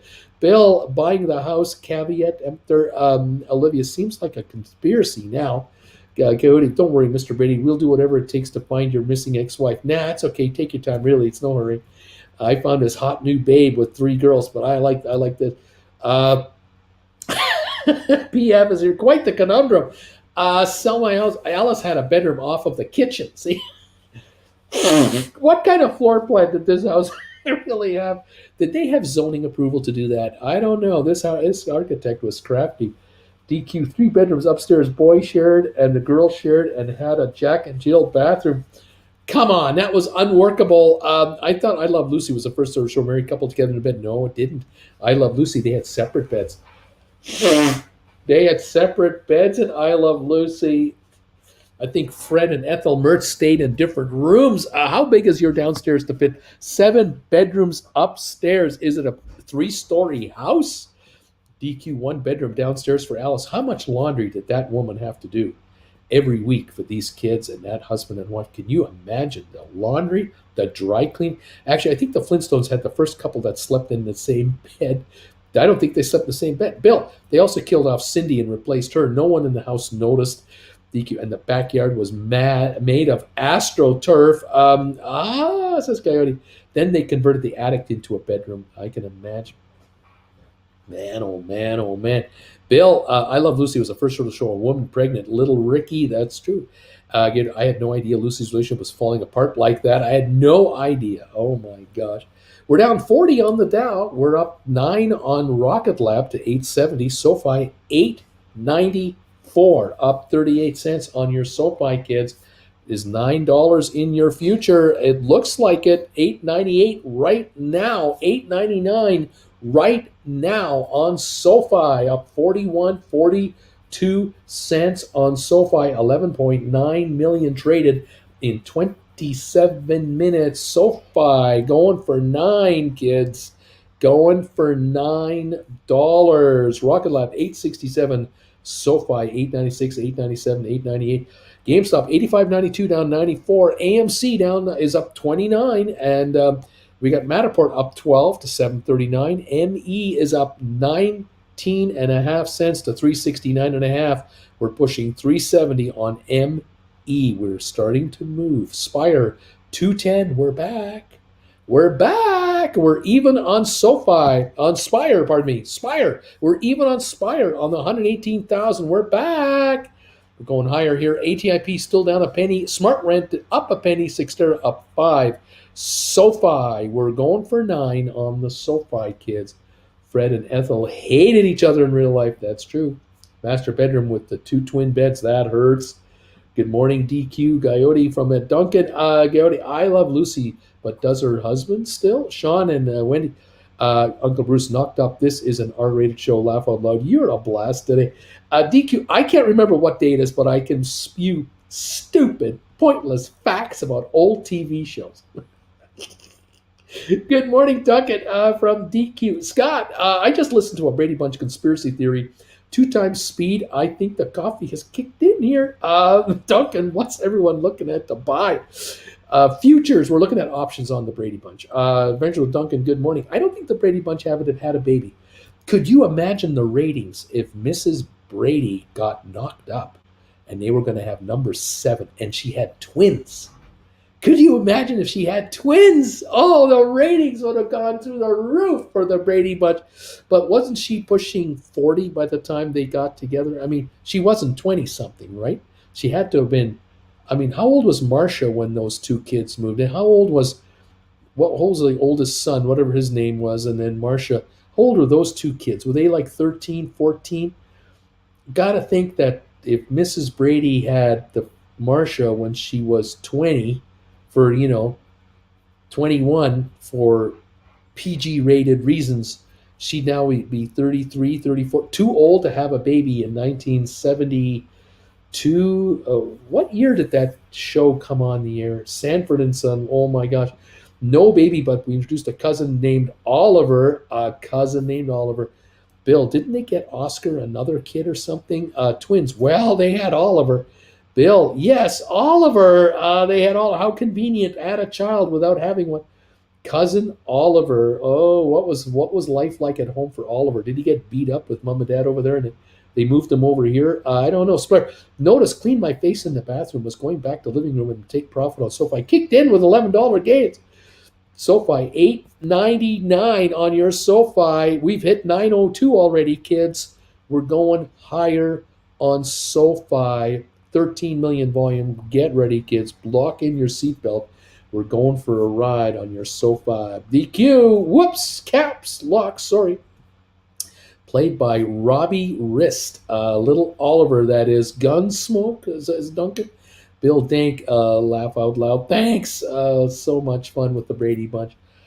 What would Robbie have been a draft dodger had he been drafted in 75? Because he would have been 16, 17, 18.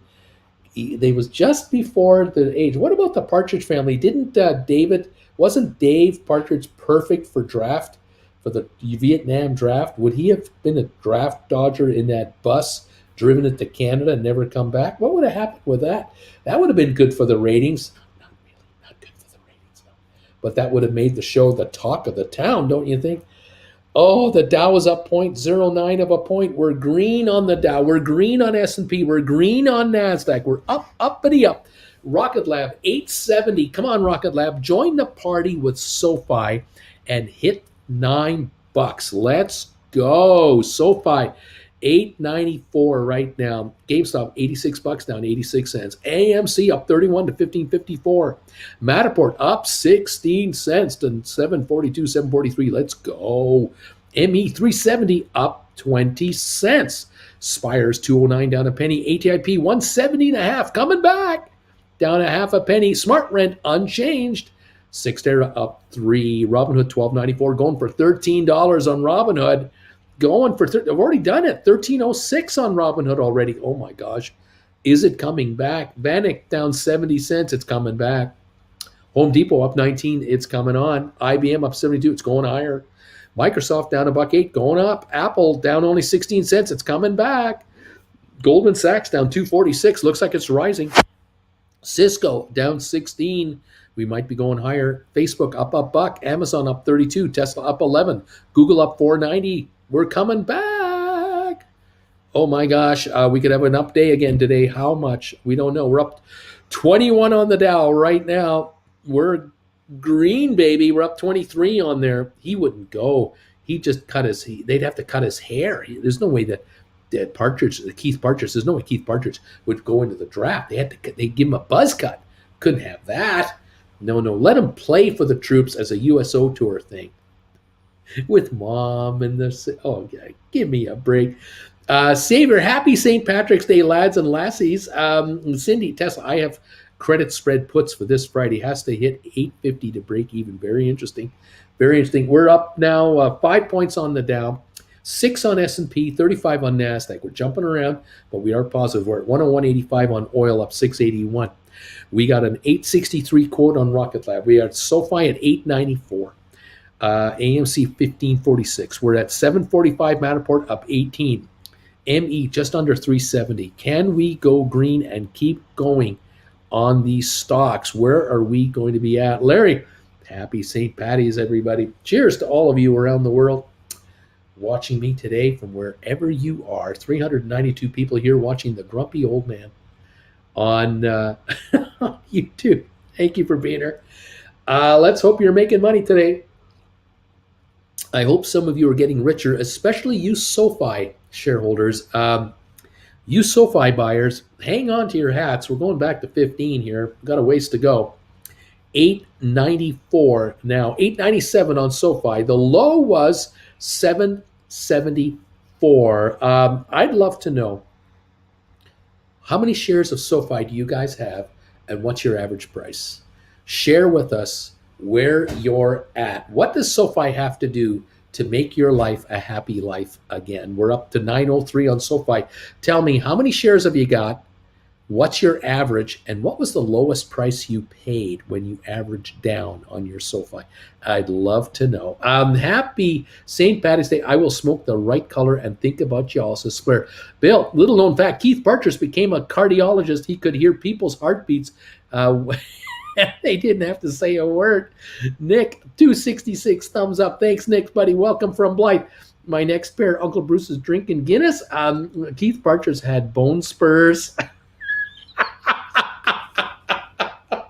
How convenient. That works for presidents too.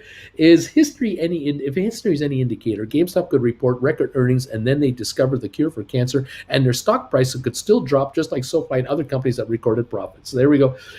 Duncan, Tesla was 674 in February. Nicholas, SoFi, I got 2,300 shares, buddy, and I'm sitting at 1297. The biggest bargain buy I had, 801. They're 901 now. And they're coming on. Dave, the Mac guy, I am controlling about 15,000 SoFi shares through 2024. Leaps at 750. Let's get rich, Dave, the Mac guy. Inderman, I have 2,500 SoFi, average 14 bucks. The lowest I paid, 801. 902 right now. Michael, SoFi, 10,100 at 1423. Zed, I got 7780 at 1566. We own this company. We own it. Malo, 1,400 at 1584. I got some at 902, and it's at 902 right now. Malo, well done. We're going higher on your SoFi, kids, a lot higher. We've traded 15 million today. We're going higher on this thing. Rocket Lab, 876. It's climbing back. High today, 877. 1.1 million on Rocket Lab. It looks like we're going for 9 on that one today, too. GameStop is green, 86.98 right now. It is green. AMC 1551 up 28. Matterport 760 up 33 cents. ME 377 up 27. We're busting out on ME. We're making a move. 377 on 916,000. We are climbing here on ME. 207.5 on Spire. 170 on ATIP. Smart Rent unchanged. 637. 6 1136 down a penny. Let's go. The Dow's up 38, S&P up 13, and the NASDAQ up 62. We're going higher on the big markets. It's affecting us. We're at 906 now on SoFi, up 48, and we're at 878, up 18 on Rocket Lab. We're going higher. I got 10,000 SoFi. Holy moly, DJ. I got 2,000 at 1452. The Savior, I got 2,300 at 1336. I paid 851 for the lowest batch of stock.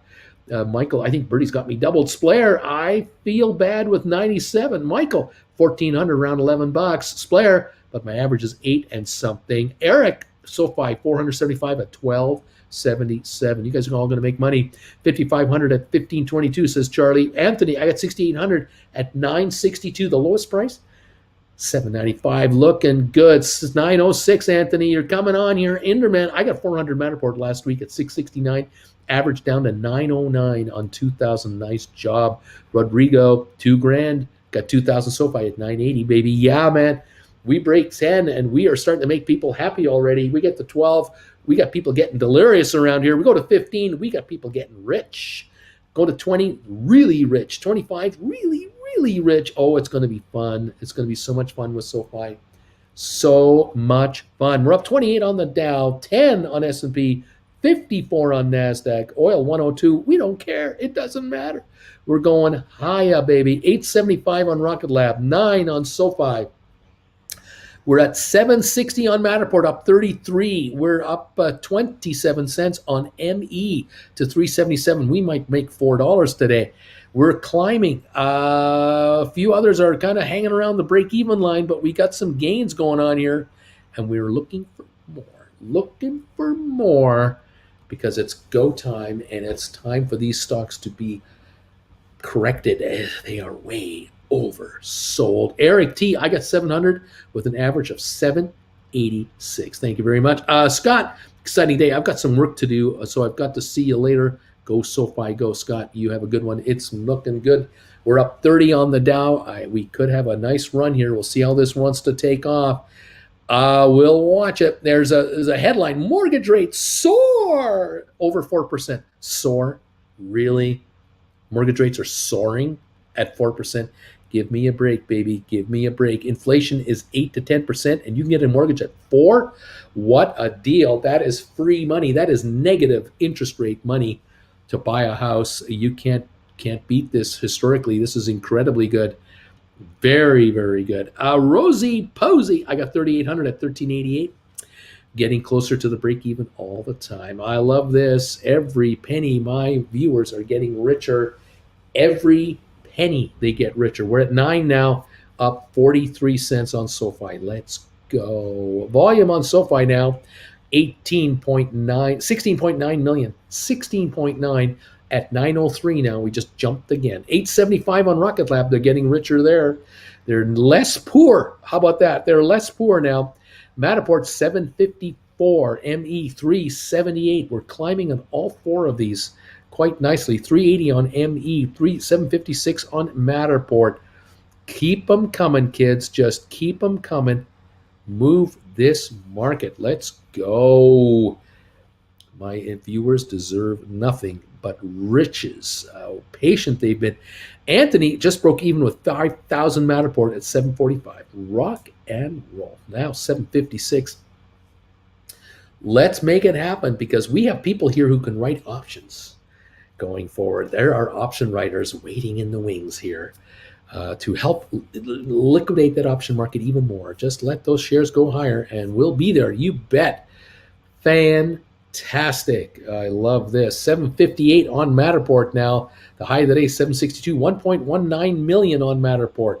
On ME, 380. We're pushing 380 now on 1 million shares already. This is higher volume than usual. This is good to see.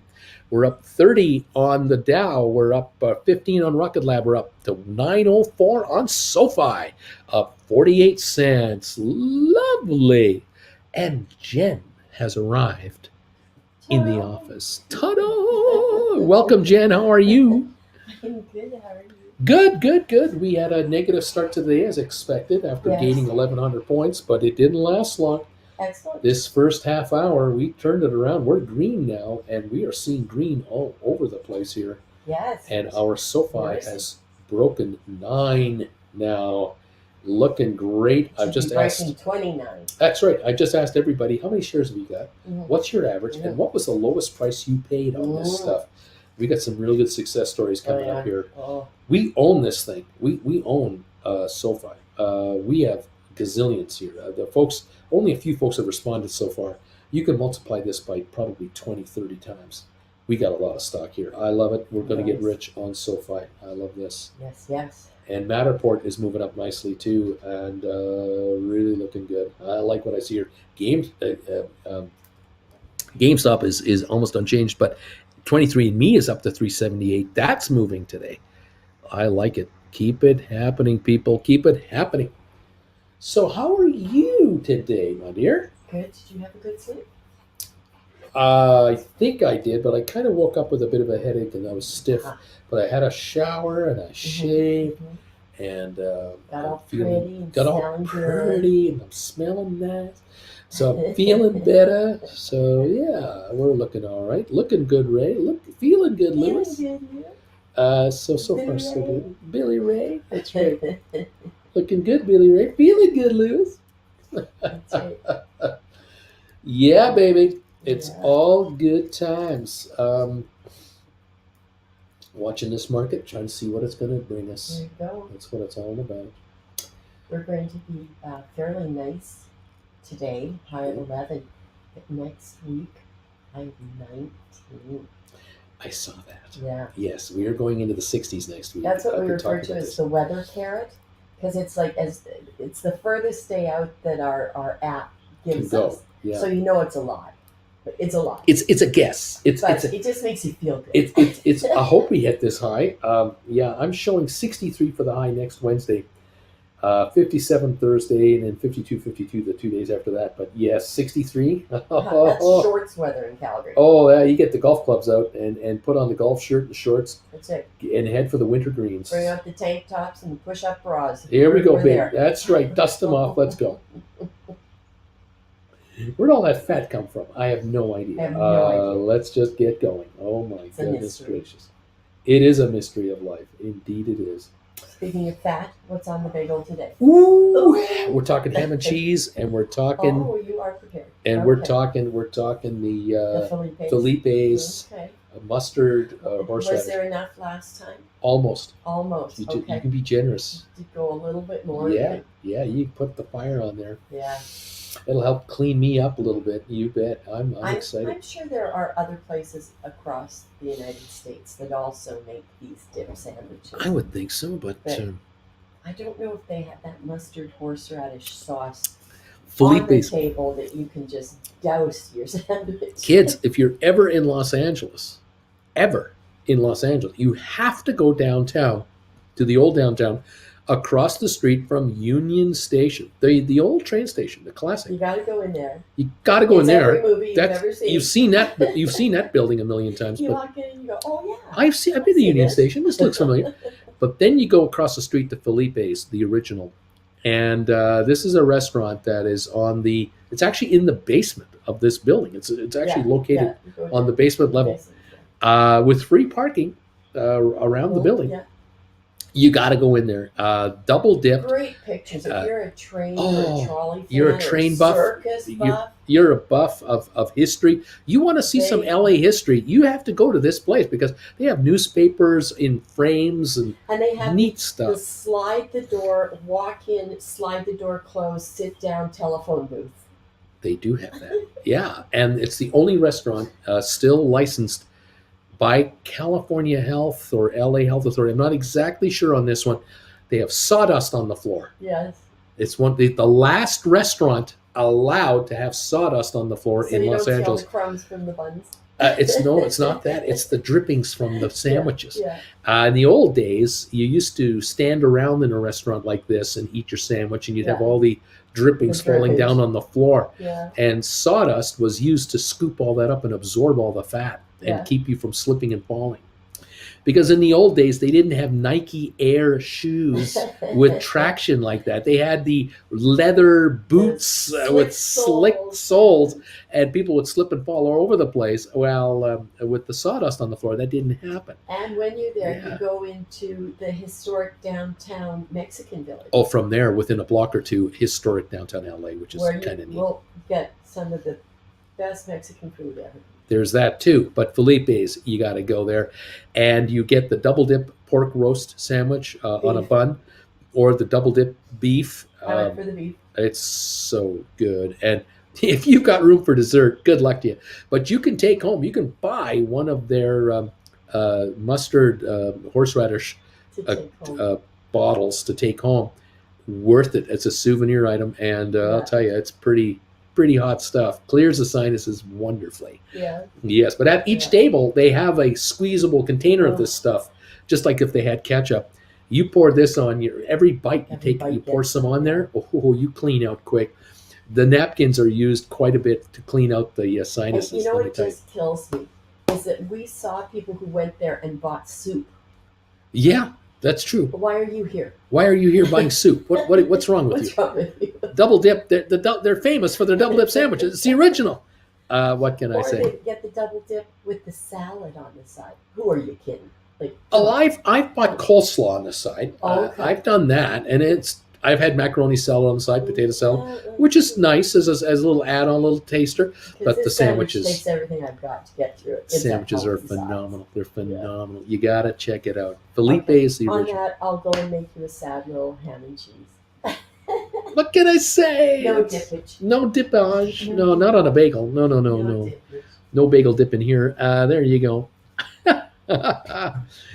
Sell My House says ME is presenting at a cancer immunology conference that is cancer vaccines development. I just heard a highly regarded immunologist being interviewed recently. Very good. ME is 368 up 18.5 cents. We're up 50 points on the Dow.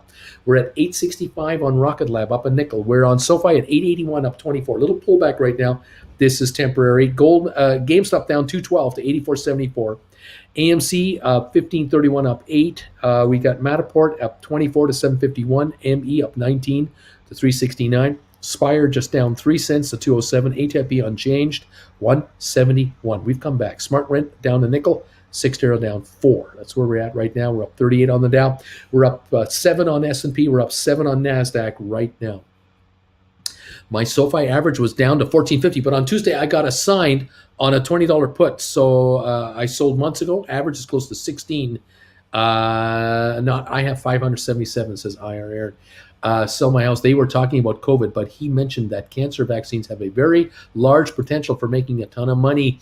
Rosie Posey, but I have 25 January 2023 1250 covered call leaps that are in the red. So there's that, says Rosie Posey. Okay. Anthony, I am green on Matterport, Cyxtera, Rocket Lab, and 23andMe. I am green on these. So Adventures with Duncan, my Spire is at 285. Nazareth, I have 300 shares of SoFi with a 1430 average. Next week, I'll start writing calls again and we'll buy more each week, especially at this price. The Savior, I just found an extra $100 SoFi on another account. I'm winning. Splair, I think I understand now why our SPACs drop always a little when Bruce is not on the air, especially when we have a 4-day or 3-day Bruce week. But when he goes on, they suddenly move. See how many we got here? We're running here, baby. I have only 10 SoFi lost in space. Sean and Wendy, hi, Auntie Jen. Uncle Bruce, Sean is PayPaling. He's PayPaling you money now. The Brady Bunch session was great. Me and my mama used to watch that. Thanks for the memories. Oh, thank you so much. Lorraine, 500 shares, average 1326. Last price that I bought, just under $8 on the SoFi. My next pair, La Plaza Olvera. That's right, Olvera. That is downtown LA. Let the man eat soup. Enderman, I counted 50,342 shares of SoFi altogether so far. Is what we've got on this channel right now. That's what I've counted. Michael, no soup for you. Gowdy, I got my SoFi almost to single digits. Gowdy, on average. Firminus, 500 shares of SoFi at 10, 11 a piece. Gowdy, I do love the Brady Bunch theme intro. It's iconic. There you go. Thank you all for being here. We're up 53 on the Dow. So Rocket Lab is now 876, up 16. It's climbing again. The Rocket Lab high of the day is 880. We're pushing this high again on 1.7 million. We're going up 2 steps, down 1, up 2, down 1, up 2. We're going higher. 877 on Rocket Lab, 886 on SoFi, up 29 cents. The high of 908, the low of 838 on 21 million. We're climbing on SoFi, 888 right now. GameStop, 8507, down 179. That would mean options are backing off in price on GameStop because the stock is down just a little bit. At the moment, I am showing, let's see, April 1st 90s at 795 bid. I don't think that's accurate on my machine. I could be wrong, but I suspect that they're going to be coming down. Nice says, I got 500 at 1667 on that SoFi. That's what I got. This stuff goes to 25. People are going to be rich around here. 885 right now, up 28. We got Matterport 752 up 24 cents. ME at 373 now. The high today, 380 on 1.29 million. ME is moving. Spire 208. We need a breakout. 177,000 traded. We need a breakout on Spire. You could get one at any time. We're up a half a penny on ATIP, 171.5. We've broken up into the positive again on 206,000. ATIP is coming on just a little. Smart Rent down a penny. Cyxtera down 4. Up 41 on the Dow right now, everybody. Welcome to the show, to the fun times on this market. We're looking at the Dow up 41, S&P up 9, NASDAQ up 15, oil up $6.50 a barrel at 101. All right. SoFi 1613, says Duncan. JL, I got 2,000 with a 1671 average. Carol, 2250 at 1091, baby. Duncan, hi, Carol. Hello, Adventure Duncan. Long time no chat. How's it going? Folks are sitting on SoFi shares. We own this, baby. Keep picking it up, guys. Let me know, how many SoFi have you got? What's your average? What's the lowest price you paid on your SoFi? How you guys doing today? From our GameStop, totally going under 80 today. I wish I had $8,000 used to buy 100 more. We're at 84.74 on GameStop. Earnings coming out after the bell tonight. So we'll have speculation on the stock here all day long. 84.66 down, 219 right at the moment on GameStop. That is where we're at. That's what we're looking at. What we're watching, we're wondering what's going to happen with those April 1st 90s. I'm showing 795 to 9, last at 850, but I think my quotes are a bit off the mark. We're down $2 a share. I don't think we're 795 bid. Can anyone tell me what a current price is for GameStop options?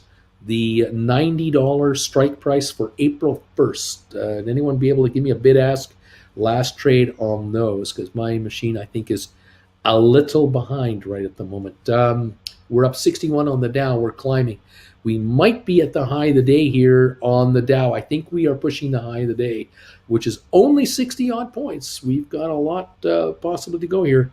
Now, oil, all we need is to do collectively buy 100 million shares of SoFi. We get a real mother of all short squeezes. Nate is saying 770 is what I got. 770 SoFi at 1433. Rock and roll. 878. Come on, SoFi.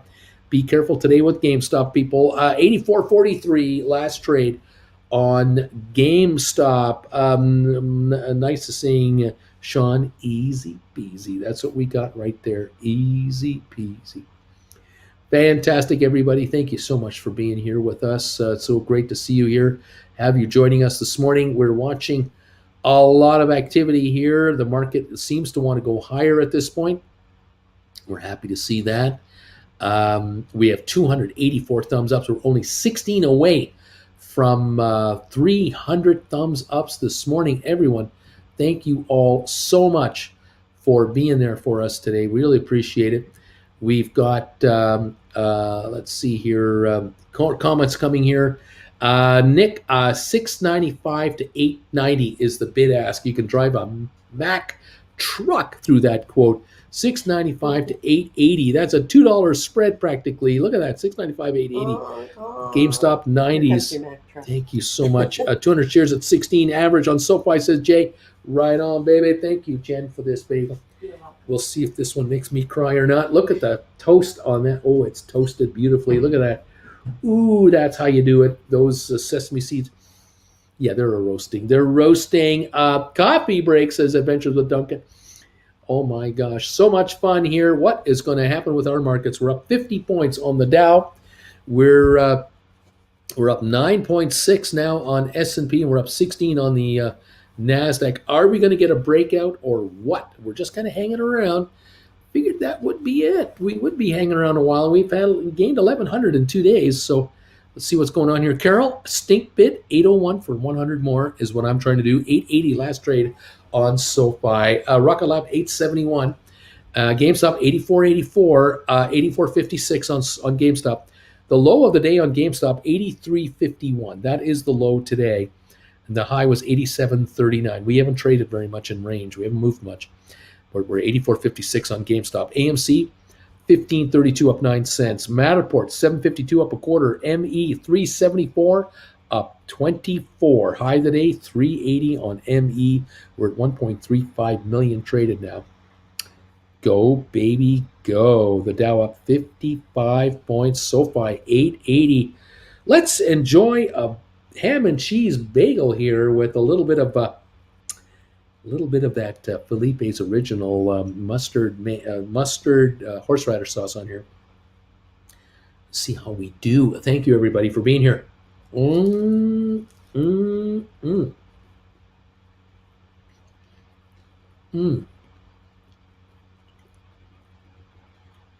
Love it.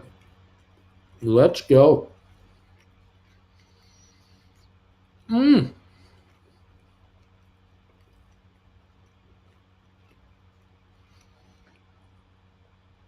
Very nice. Very nice. A bagel break, baby. It's a bagel break. Very, very tasty. 885 on SoFi. I think we're going higher. Love to see that 9 get eviscerated and work our way to 10. That would be great.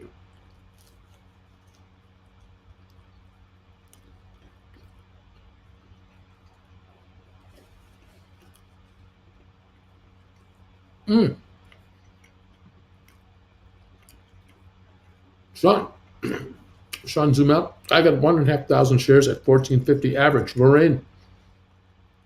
That GameStop contract, 695 to 880 right now. Sean, Duncan, no sir, a bagel break, laughing out loud.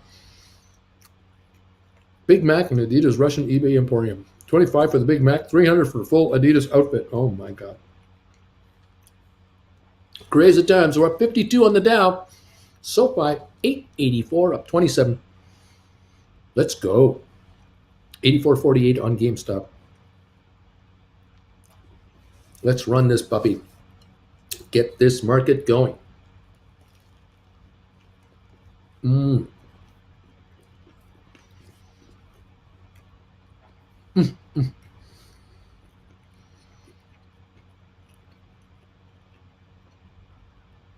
Very good sandwich. Very good.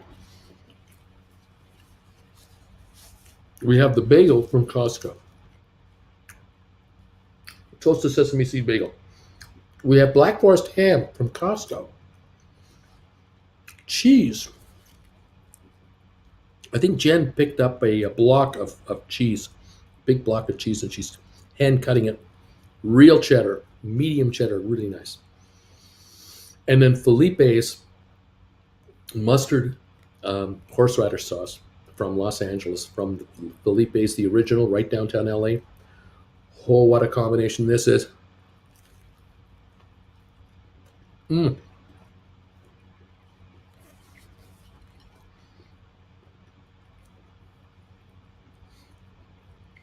Lovely.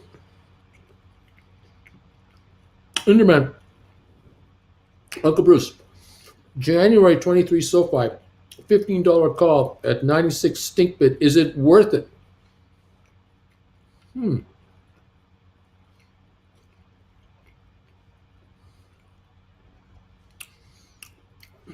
I don't know. I mean, it's a shot. If you're buying it as a long call, yeah, but if you're selling it as a right, that's not enough money. I'd want more than that. If these SoFi shares reach like $12, $13 the next, say, couple of weeks, that contract is $2 to $2.25. And if you're going to be a writer, that's what you want to be. Now, as a buyer, obviously, if they double in value, great. But the stock could go up $4 or $5 a shot. You might be better off trying to get 12.50s or 10s, and really you want to be buying, contracts in the money if you can afford them. So 7.50s or 8s or 9s, somewhere in that neighborhood. But again, those are probably pricey right now. Look at the stock; it's inching higher. Spare, the Big Mac was there last week on eBay for $15, limited availability only, and fresh out of the fridge. Oh man, a Splair bagel time, mustard. It's bagel time at Uncle Bruce's channel. GameStop going down, 83.73, going lower.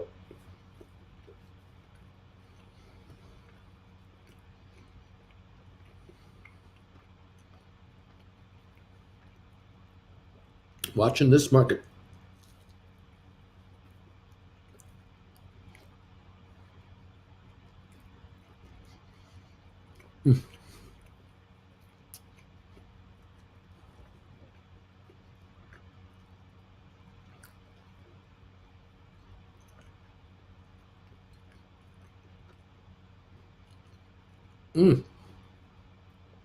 So good.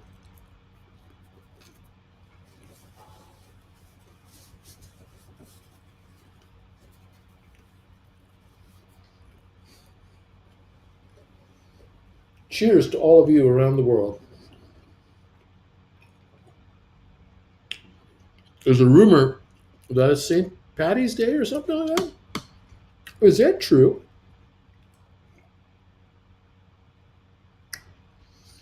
This is not beer. No, it is not beer. 83.85 on GameStop at the moment. Thank you for those quotes on these options. If you keep me posted, I would love it. Jason, bagel, Splair. It looks so tasty. Bruce, can you ship me a bite of this thing, please?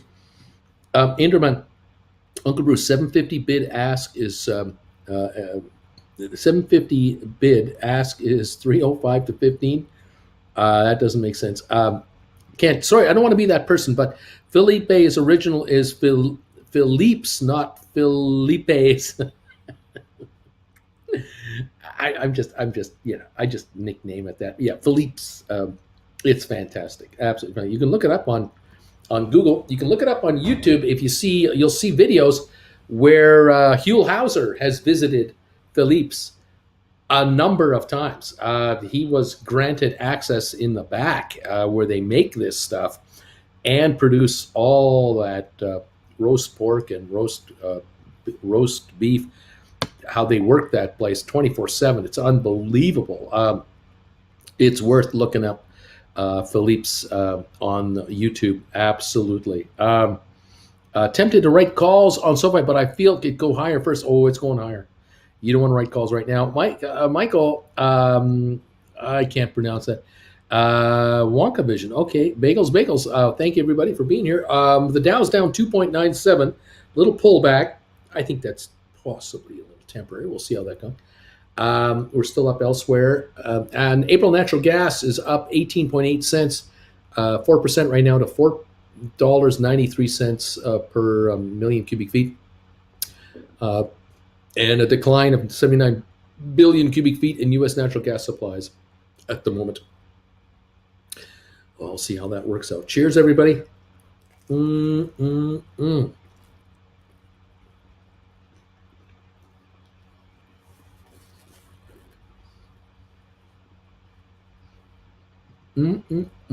Cindy.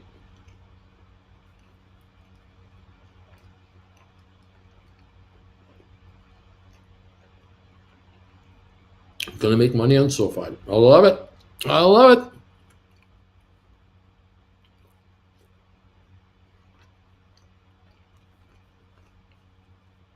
Dow's positive again, 262.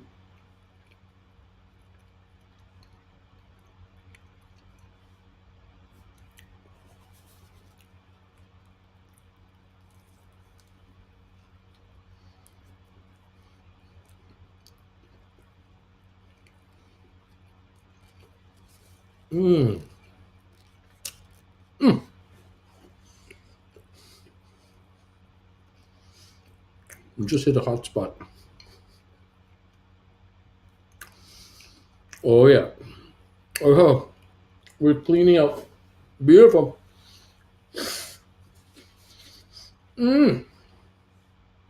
Fantastic. Nice things, player. Limited edition Adidas Big Mac. Loved Huell Hauser, says Ken. Miss him. He lived in Palm Springs. Saw him around quite often when I lived in Palm Springs. His shows were great. I learned so much. Absolute. I just love that guy. I absolutely loved him. He produced a half-hour show on PBS television in California, out of Los Angeles, KTLA, if I recall. And visiting with Huell Hauser, California's Gold. He had all kinds of little names for his little shows, different shows over the years. Hundreds of them he made, hundreds of half-hour shows. He would visit all kinds of unique places in California, just California. Different mom and pop restaurants that have been around for decades. Pink's hot dog stand, the diners of LA, the famous diners of Los Angeles. He would visit geographical locations, you name it. It was just endless. You never knew what he was going to do next. It was always entertaining, always light and airy and easy to watch. Loved that man's shows. He passed away about 8-10 years ago. He passed away in his 60s. Really was really an icon of California. If you're a Californian, you know who Huell Hauser is. You know that man. Anyway, there you go. Carol Michael, happy St. Paddy's Day to you. Agodi, I know I've said this before, but I can only eat once daily, and it isn't an issue until Uncle Bruce eats a bagel. That's the only time I start to get hungry. Yodi, it's got some weird effect on us, and the market comes with hard base CD. I don't know what that means. Sorry, what's the special package? Let's see. Nice. Yes, I need a stamp on a bun. Gary, is California, Los Angeles your like U.S. home? Well, Jen and I and Jen Jr. We lived in Palm Springs, Palm Desert, for 6 years, 7 years, during our daughter's sort of junior high and high school years. Mm.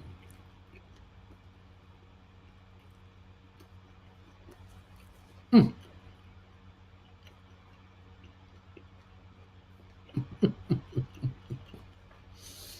Mm. Dials up 17. Here we go. Let's go, baby.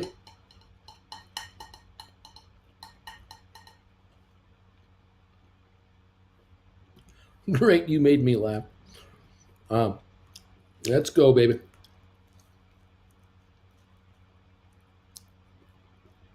Mm, mm, mm,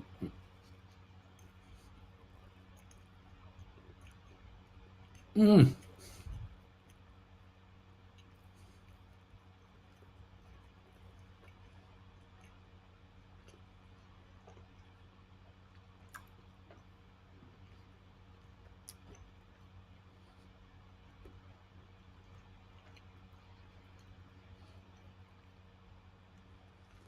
Yeah, Palm Springs, Palm Desert, Rancho Mirage, Indian Wells, La Quinta, phenomenal, really unique location, a really unique place.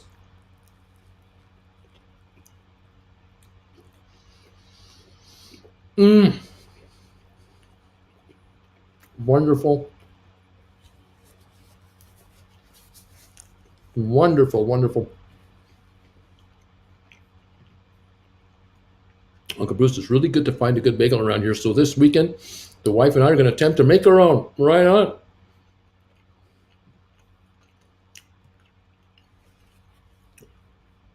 Dirt Track. Can I write a GameStop call expiring tomorrow or next week to protect the downside today? Premiums for tomorrow are outrageous, maybe 86, 88s, or 90s. Anytime you, yes, of course you can. You can write a contract for tomorrow. Mm-hmm. Yeah.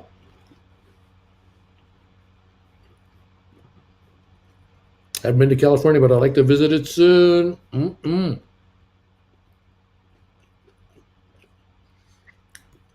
Going on a cruise with you guys, that's going to be fun. Absolutely. Homemade baking at its best. Mm.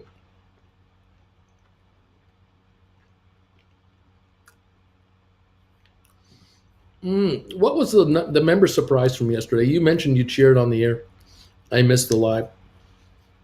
It wasn't much of a surprise. I offered coffee mugs to anybody who would become a Gold Magle member yesterday.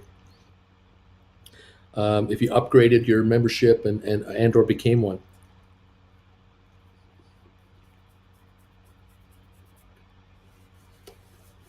Mm. Well, that was good. Mm. I want to see the giant redwood forest in California.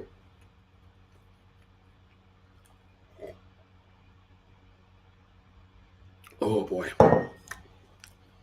so good. I'm getting a little warm up there. Mm. Such a good topic. Oh boy,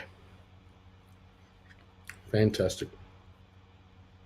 Yeah, those redwoods are pretty cool to see. The sequoias, the giant sequoias are phenomenal. Yosemite, Yosemite Park. Wow, absolutely incredible. Worth your time. Absolutely worth your time to go and visit. Oh my goodness. Thank you all so much for waiting me out for my bagel. We're down 21 on the Dow, but I'm not too worried about this. We're only up a penny on Rocket Lab. Little pause in the action. SoFi at 869, up 12. GameStop 83.57, down 329. We're pushing the low of the day on GameStop right now. So those contracts have got to be backing off. One would think. Um, Matterport 745 up 18. ME 373 up 23 cents. Spire at 206 and a half down 3.5. ATIP up a half a penny. Smart Rent down 14 and Sixtera down 6. Robinhood at 13.18. We broke 13, up 40 cents on Robinhood here. 232 drop on the SMH Manic Vectors. Home Depot down 88 cents to 330. IBM up 11. Microsoft down 257. Apple down 117. Goldman down 422. Cisco down a penny. Facebook up 29 cents. Amazon up 17 bucks. Tesla is at 845, up 488. We got Google at down 9.16 a share. Bed Bath Beyond down 47 cents. BlackBerry up 14. Royal Caribbean down 213 to 72.42. Costco up $3. JP Morgan down 4 cents. So mixed markets here and there. I don't think we got a sell-off brewing here. At least doesn't look like it. We're down 1 point on the Dow right now. We're about to go green again on the Dow. Rocket Lab now up a nickel, climbing again. SoFi 873 up 16 cents. The SoFi volume now is 25 million. That is pretty good. Rocket Lab volume 2.58 million. GameStop 84 bucks of 602,000. No volume on GameStop, with the earnings coming up later today after the bell. See how this GameStop performs. I don't know, kids. We're going to find out how GameStop wants to participate here in this market. It could easily fluctuate between 80 and 90 all day today. Easily. Those 90s are 695 bid. I'm thinking 305 is the stink bid to put in there on those GameStops. We're at 84.42 a share right at the moment. And, a $4 drop from here wouldn't surprise me. It just wouldn't. To 80 bucks, pushing those 90s down probably two for sure, down to 495, but maybe a bit more than that. You never know, though. You get a V drop. You never know how low a stock can go in a moment's notice. You've got to just be wary of that. That's why you have stink bids in there. I can't fathom standing in front of trees that size. Yeah, the trunks are, I don't know how many feet diameter. They're bigger. They're bigger than a bus. I mean, humongous. And then they go up 250 feet, 25 stories. But the problem is, the reality, the situation is they're in a forest unique to themselves, and you can't compare the size to something you recognize unless you see a car nearby. Then you go, look at the car, look at this tree. Oh my God, this car is a dinky toy. Then you understand just how ginormous they are. It really is a treat to see these. Farmless, I did some moving around. I got another 100 shares of SoFi. I'm now down to 965 average on 600 shares. Well done. I think it would end up after a week or two in Humboldt County. My luck, I'll visit Yellowstone and it just explodes in my face, says Niece. With all that hot water. Yeah, man, stuff would hurt a little. Mr. T, good morning, Uncle Bruce. I'm thumbs up number 210. Like Mr. Cohen has publicly lashed out at the shorters on Twitter today. He's watching the stock. Larry, I just finished my last work meeting for the next 6 weeks in theory. Cody, I've got SoFi 1250 Leaps. I bought when it was at $10. I can't decide if I should get Matterport Leaps or just more SoFi. There you are. Both are winners. Walking around the Avenue of the Giants is a religious experience. Coyote, I've seen a famous picture in which they carved a tunnel through a large redwood. Cars could drive through it, and they would look so tiny. True. Larry, yeah, we need another meeting. That's what we need, another meeting. We're down 87 on the Dow, a little pullback right now. 83.92 on GameStop. 868 on SoFi, up 11. 864 up 4 on Rocket Lab. AMC down 13 cents. Matterport is still up 19 to 746. ME 373 up 23. Spire down a nickel at 205. ATIP up half a penny, 171.5.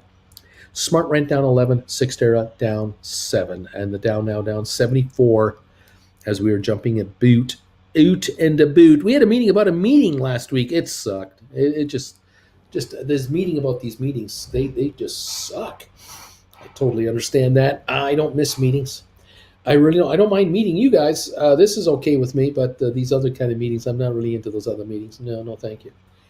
We'll see how that goes. Okay, we're down 72 on the Dow, and GameStop 83.83.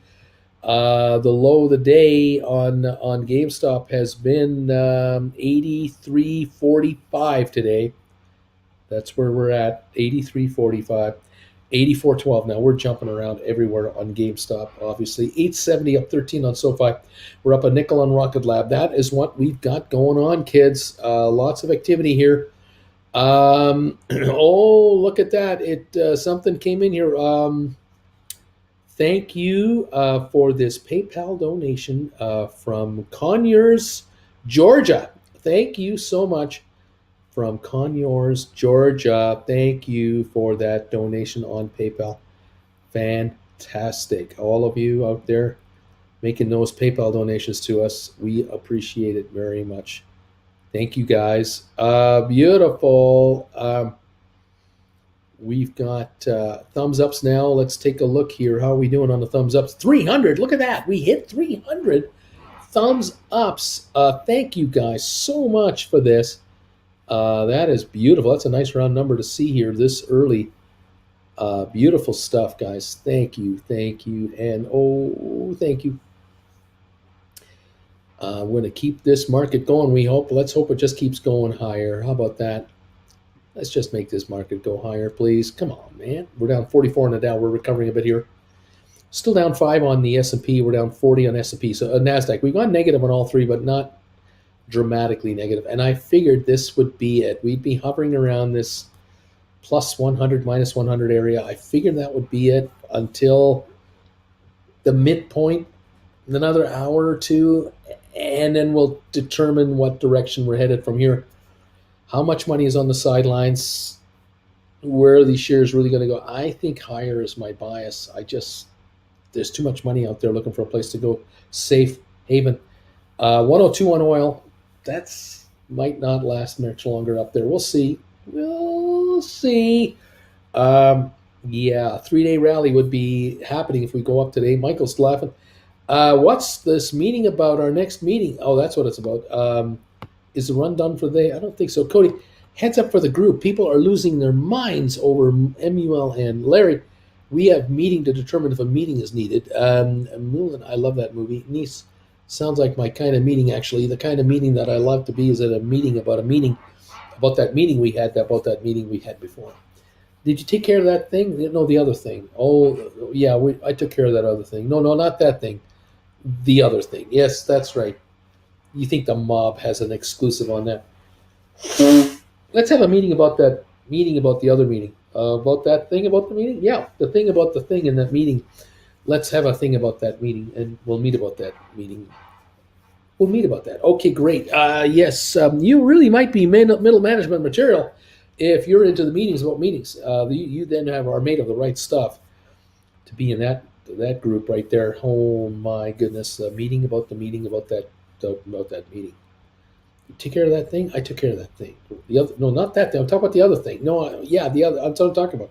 I took care of that other thing. Oh, great. Okay, meeting. Oh, there you go. Thank you, Duncan.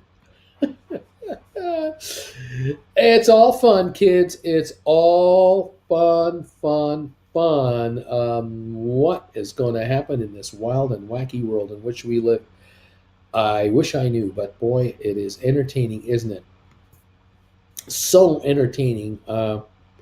Rock and roll. Hiring is revving up. Only 214,000 unemployment claims. This is a 2.5 month low. Very good. Very good. Philadelphia Fed manufacturing gauge shows strength in March. How about that? That's good. New home construction is showing improvements as well. Very good. Very good. Let's take a look at something else here. The fear index, the VIX is up 0.3 to 26.97. This is nothing to worry about here. Nothing to worry about here. Russell is up 10 points, half a point. So the Russell 2000 is up. Yep. My, oh my, oh my.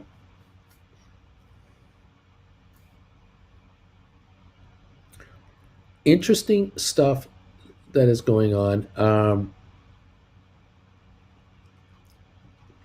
Looking at headlines right now, people are worried about what's going to happen in Russia to the young folks over there, why Russian people need tech companies to stay. It's terrifying how dark that place could become. Ukraine legalizes crypto sector as digital currency donations pour in. Very interesting.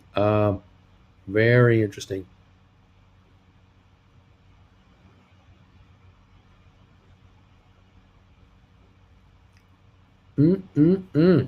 Welcome one, welcome all to the fun zone here.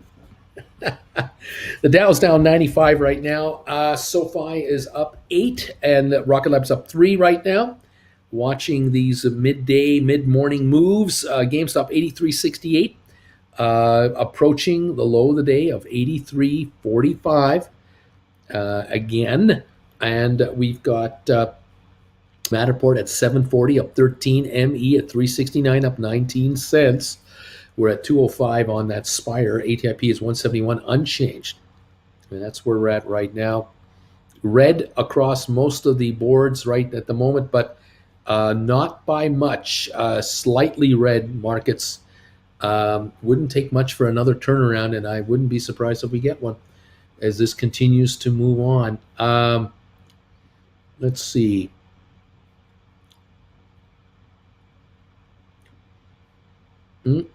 March 24, 2021 GameStop at 120. It was, Duncan, it certainly was. We have moved around a lot on these stocks, and we will continue to do so. I do believe, do suspect so. All righty.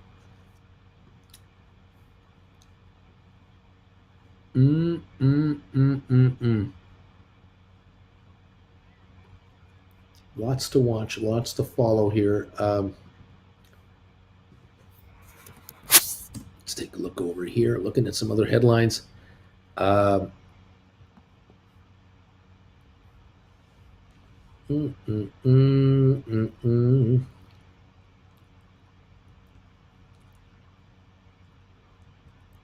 Amazon closes deal to acquire MGM. Amazon.com has closed on its $6.5 billion acquisition of the MGM movie and television studio. The company said Thursday, adding 4,000 films, including the James Bond franchise, and thousands of TV episodes to its holdings. Amazon. Chinese president vows to control COVID outbreak with the smallest cost. Good luck with that. Netflix wants to charge users who share their accounts with others. I wonder how well that's going to go over. Interesting stuff. Let's go here.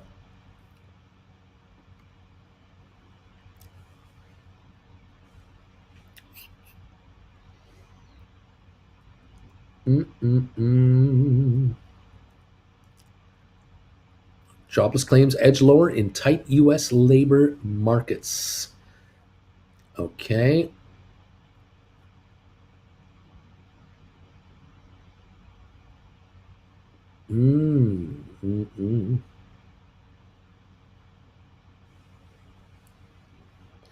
Turkey faces difficult choices on Russia as its economy stalls.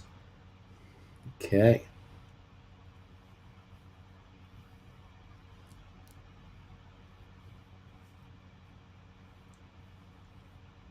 Okay.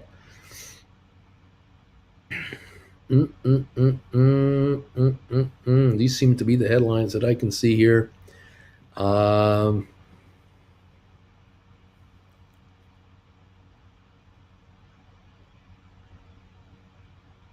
Just looking at the headlines here.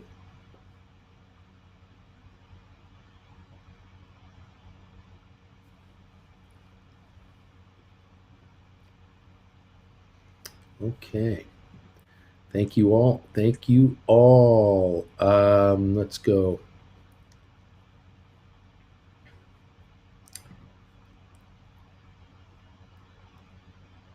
Netflix is so greedy, it's insane. $17 this month, by the way, for Netflix. Unreal. Hulu is $6.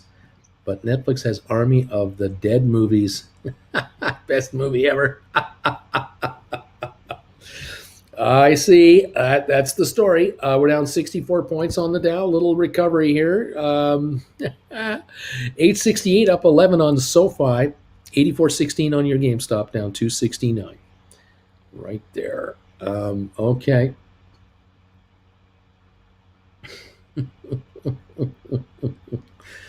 We're watching Mrs. Maisel right now. Hopefully tonight we'll watch some more. I find I only have a couple of days a week to watch television shows because of my schedule here and how tired I am. I'm just putting so much effort into watching these markets and these events that I gotta get rest. I have to get sleep to be charged up and keep going. It's just not so simple. Anyway, if I weren't currently going through those Seinfeld shows, I'd probably cancel Netflix. There you go, Guidey. I hear you there. Oh my.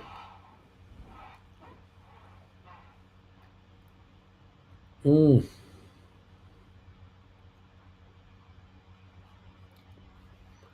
okay.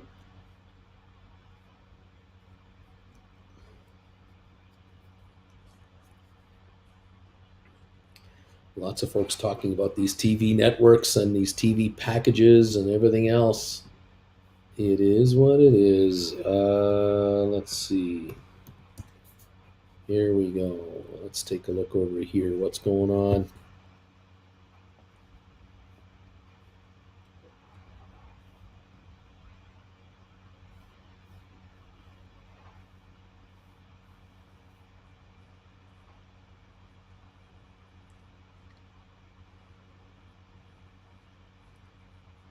Mm, mm, mm, mm, mm, mm, mm.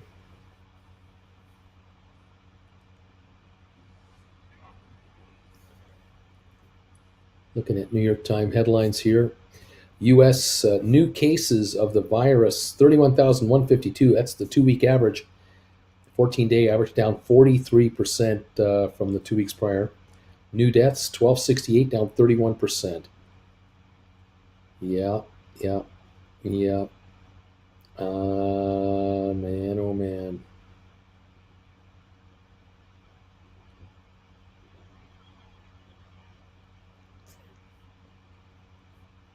Lots of headlines here and there, but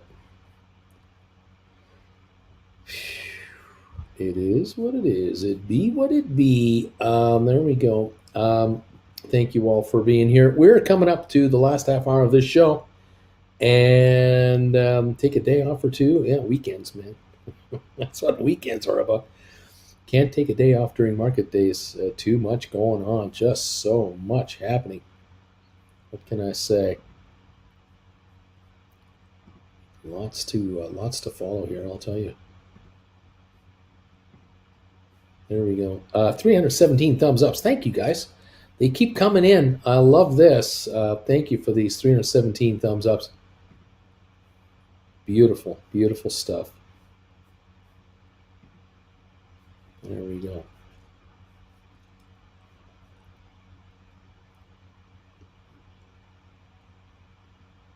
We have a down market, but the ARC innovations are up 24 cents. Interestingly, 4/10 of a percentage point. The Pfizer is up to 53.98. It's recovered a little bit. Watching that. The day range on Pfizer 52.79 to 53.99. We're at 53.98 right now. Pfizer just has a mind to want to go higher, which is telling me we'll go through today and tomorrow and see what it does, how it performs. Pfizer can do a correction at any time, but at the moment it's looking a little stronger. But rollovers are doable, certainly tomorrow. Very interesting markets.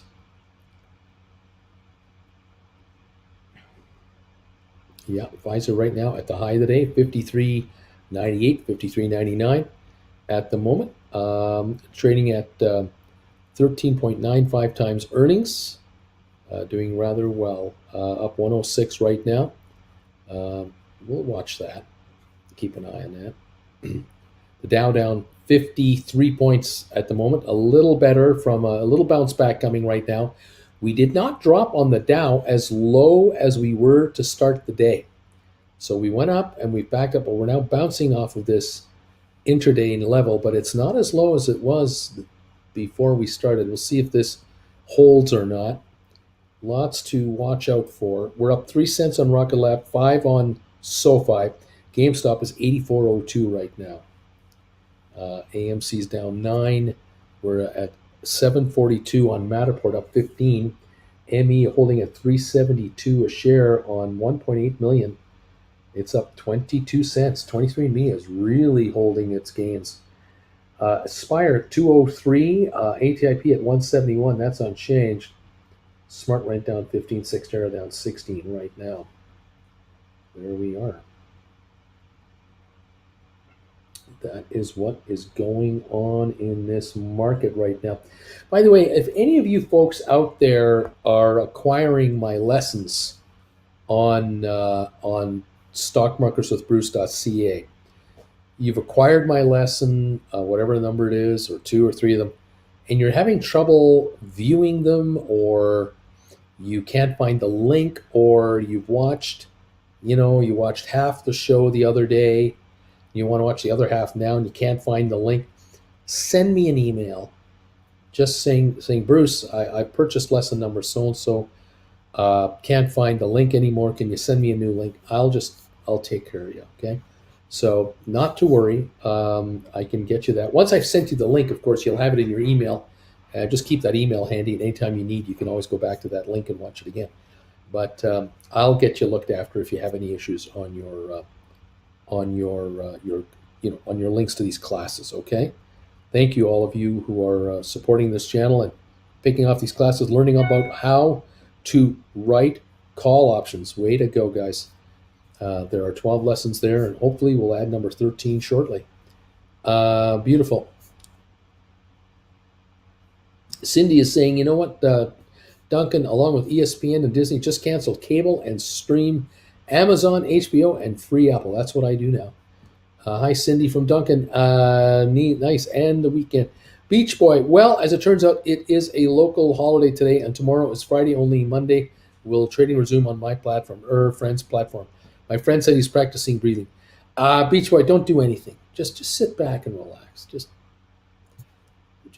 do nothing. And Monday we'll deal with it. We'll be fine. And I go to TWB, the dark and good. TWG to end IMO. I don't know what this means, which it is. I have no idea what any of that stands for or means. Kind of weird. Okay.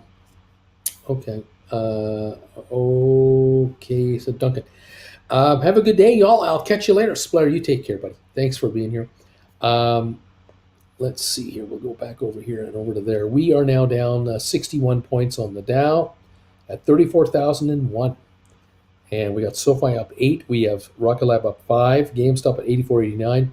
AMC down a penny. Matterport is now up 17 cents. ME up 24. Spire down 7. ATIP unchanged. Matterport like 15. Yeah, okay. Smart Rent down 15 and Xterra down 16 cents. Mixed morning. Mixed morning. Okay. Got it. Beach Boy, gotcha, buddy. Send me an email for timing, and we'll set you up for sure.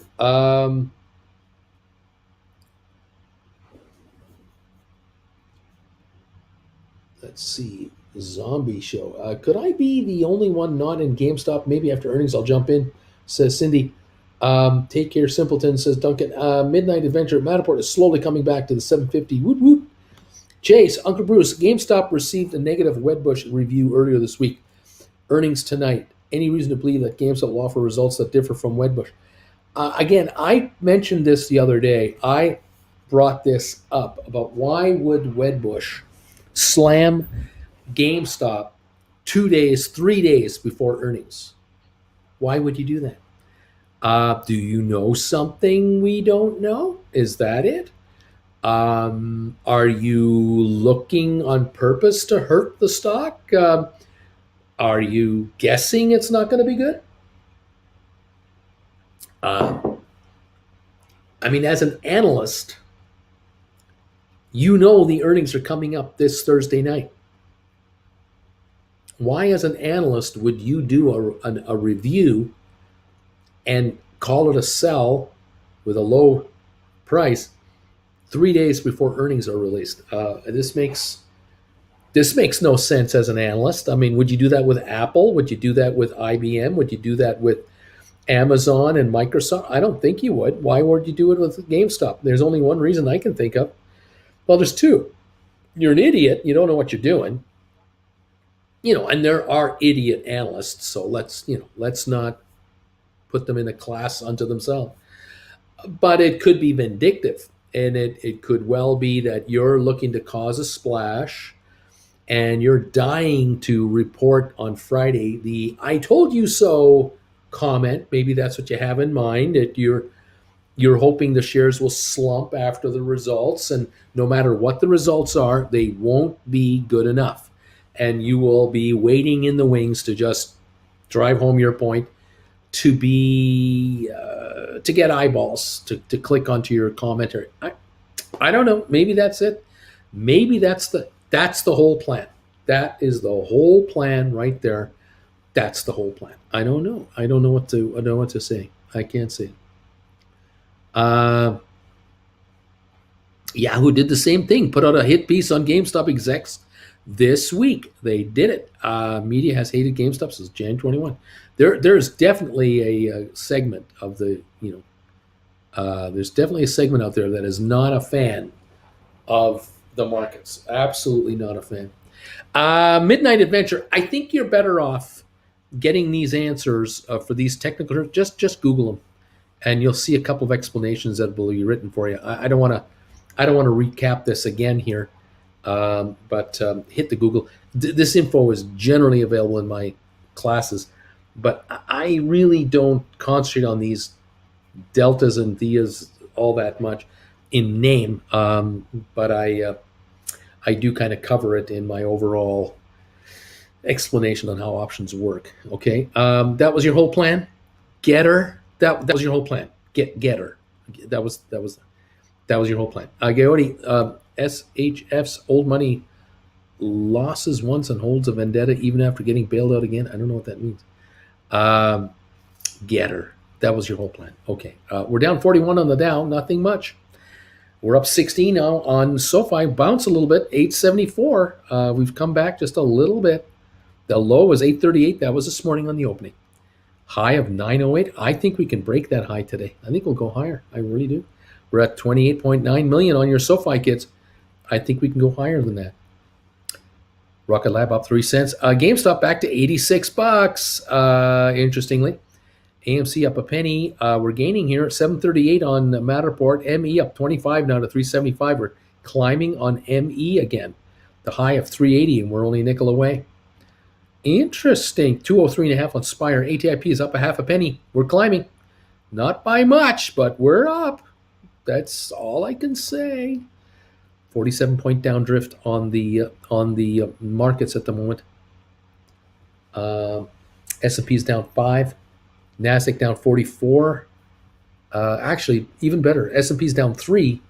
NASDAQ down 41. So a little better. Okay. Okay. All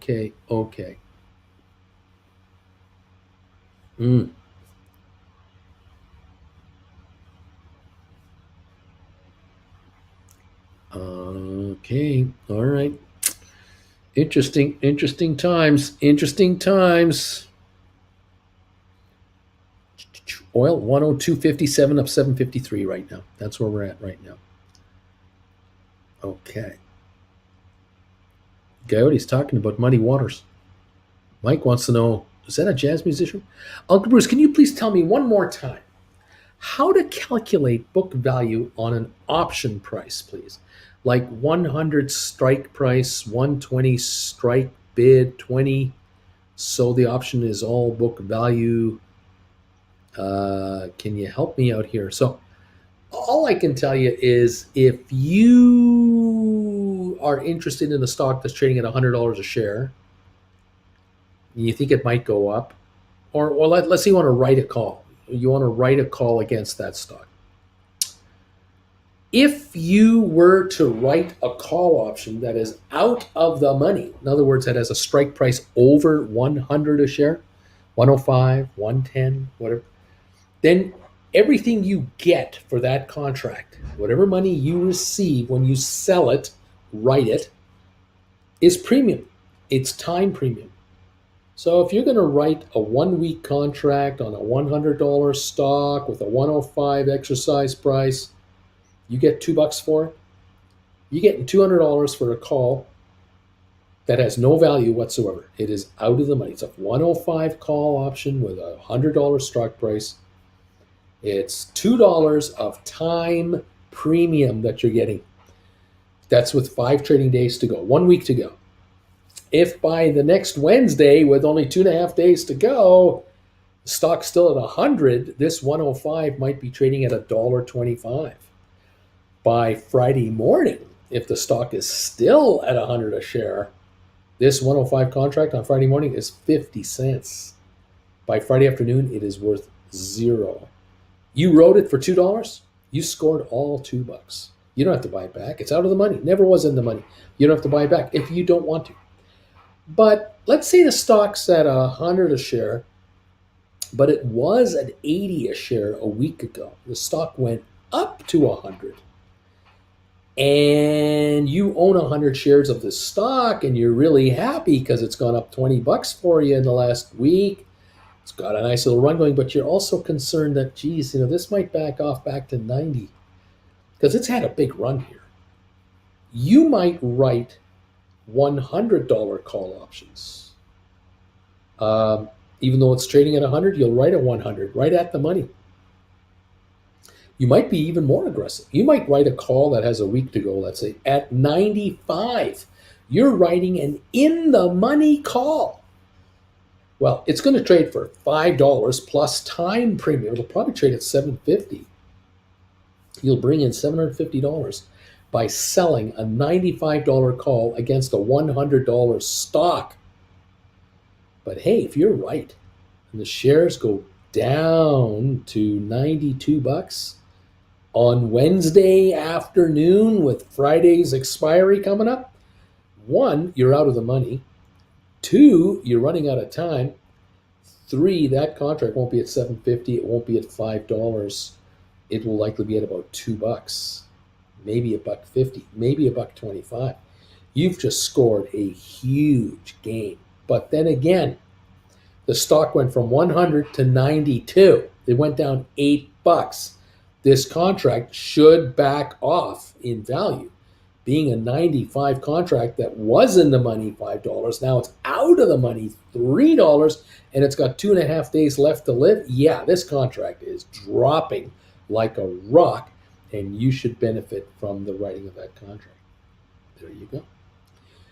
But let's say something else. Let's say the stock is at 100 a share, and you want to write contracts against this, but you don't own any shares.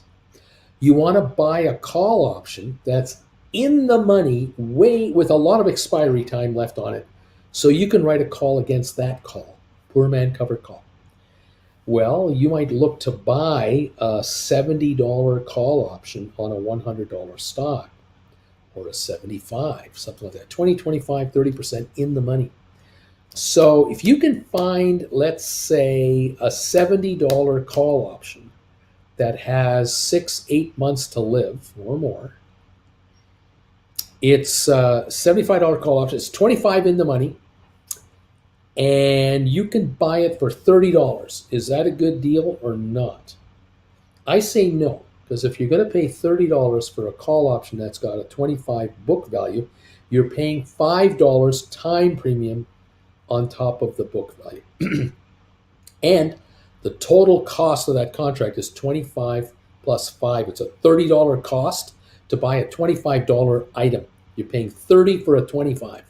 You're adding $5 on top of the $25 premium. That's too much to pay. The most you want to pay is $27.50. 10% more, no more. So if you find a stock that's trading at 100 and you can buy a $70 call option, $30 in the money, good for 6-8 months, and it's trading at $32.50, $33. That's a good deal. $30 book value, $2 to $3 time value. That's 10% or less of the value of the contract. That's a really good buy. That's the one you want to use as your poor man covered call option. You got this option in the money. Now you're writing short-term calls against it. Because your depreciation for time will be very little. It'll be $2, $3 a share. $2, $3 on that contract is the shrinkage of time. The rest is book value. That won't shrink unless the stock goes down. Stock goes to 110 in the next 3 months. This contract was 30 in the money. It's now 40 in the money. And it'll trade closer to $45 a contract, although you just bought it for, or 43 contract, you just bought it for 33 a month ago. Nice. And you're still writing short-term covered calls against it. I hope that helps, Karim. I hope that helps, okay? Muddy Waters is the company, apparently. Rocket Lab volume is very high the last couple of days. It feels like someone's trying to hold it down, or maybe it's about to go. Does anyone know of the platform that has the ability to do poor man covered calls? Who can you use to do poor man covered calls? I think you need a margin account with most firms, and then you have to look up vertical spreads and see if you're allowed to do them. But there are a few out there. If anybody has an answer for Z Estate, let them know. What's the name of firms that will allow you to do poor man covered calls? Who is doing poor man covered calls, and what platform are you using? Let Z Estate know who that is, okay? The Dow is now down 63 points. That's where we're at here, approaching the 3-hour mark of our show. Rocket Lab 866 up a nickel. SoFi 877 up 20 cents. GameStop 85.90 down 96. AMC 522 unchanged. Matterport 741 up 14. ME 379 up 29 cents. We're approaching the high today, which is 381. Looks like we just set that high just a moment ago. 2.1 million on ME. The low trade on this stock, 324. It's now 378. It's a 54-cent run up. That's 17% higher than the low. We're coming on to a new level. It looks like. I'm hoping this is it. We've got to get through 4 to get to 5 again and beyond. ME 379. Spire 205. ATIP 171.5. Smart Rent down 13. Cyxtera down 19. We're down 68 on the Dow with GameStop at 85.90 a share at the moment. That is our deal. Fidelity option number 3, I believe, says Coyote. Karim, it does. Thank you so much. Thank you, Karim. I'm glad I could help. Coyote, level 3 is what you need on Fidelity Z Estate. Zed wants to know, in Canada, who can I use? I'm thinking you would be able to use Interactive Brokers. I would think so. But you got to check their website, find out. You got to check their details, fine print, and check. Otherwise, Questrade, look into that. Yeah, there you go. Down 68 on the Dow right now, or up 20 cents on SoFi. Volume on SoFi, 30,380,000. Not even 2 hours of trading, so that's pretty good volume to start today. The SoFi got up to 908, then it backed off to like 863. Now we're at 876 again, and we've had 30 plus million trades, so it's looking okay. Now again, maybe the slide is over down to that 863 range. That might have been it. See, time will tell. 56-point loss on the Dow. Watching that closely. Okay. Anyway, there you have it, guys. Thank you for joining me today, everybody. It's great to have you here, as always. Much appreciate your kind words. And thank you for those of you making PayPal donations today. And thank you for subscribing to the channel, becoming members of this channel. Oh, man. Love you guys for all of that. Thank you so very much. Join me today, 3 o'clock Eastern, for this afternoon show. The last hour of trading, stock markets plain English with your buddy Uncle Bruce. 332 thumbs ups have come in. Thank you for those. Appreciate that boost in thumbs ups right off the bat today. That was beautiful. Really nice. I appreciate it. We're just down, 49 points. That's all it is. We're up 1.5 on the S&P index. We're green there. NASDAQ, we're only down 10 points. We are not going anywhere at the moment. Nothing bad happening in this market, really. After an 1,100 point gain in 2 days, we're doing very, very well here. Looking good, actually. Yeah, Pfizer 53.95 did get a high as 54.15, but it's backed up a little bit. Still up $1 on the Pfizer. We'll keep an eye on that one for all you guys, along with everything else. GameStop 85.88 up, down 98 cents right now. And the Dow's down 35 points, only 35 points lower on the Dow right now. Cindy B, the last GameStop for 123 at a $1 strike was $8,000. That's interesting. John, thanks everybody. You bet. You betcha, John. Thanks for being here, buddy. I'll catch you this afternoon, folks, at 3 o'clock Eastern time for the last hour of the day. We'll run this market home, see what it wants to give us going into Friday expiry day tomorrow. And in the meantime, take care of yourself, stay healthy, keep an eye on these markets. I'll do the same thing, and we'll join each other later today to see how we end this thing up. SoFi liquidated stock for margins in excess of amount due for customers March 14. Interesting. Take it easy. Says nice. Sean, Uncle Bruce, have a nice break. Thanks for all your stories and memories. Oh, you got it. We got more. We got so many more. We'll keep it going, guys. Yeah, we're up 22 on SoFi. 878. It's going up again. Yay! Go SoFi, baby. All right, guys. We'll see you this afternoon. Bye for now.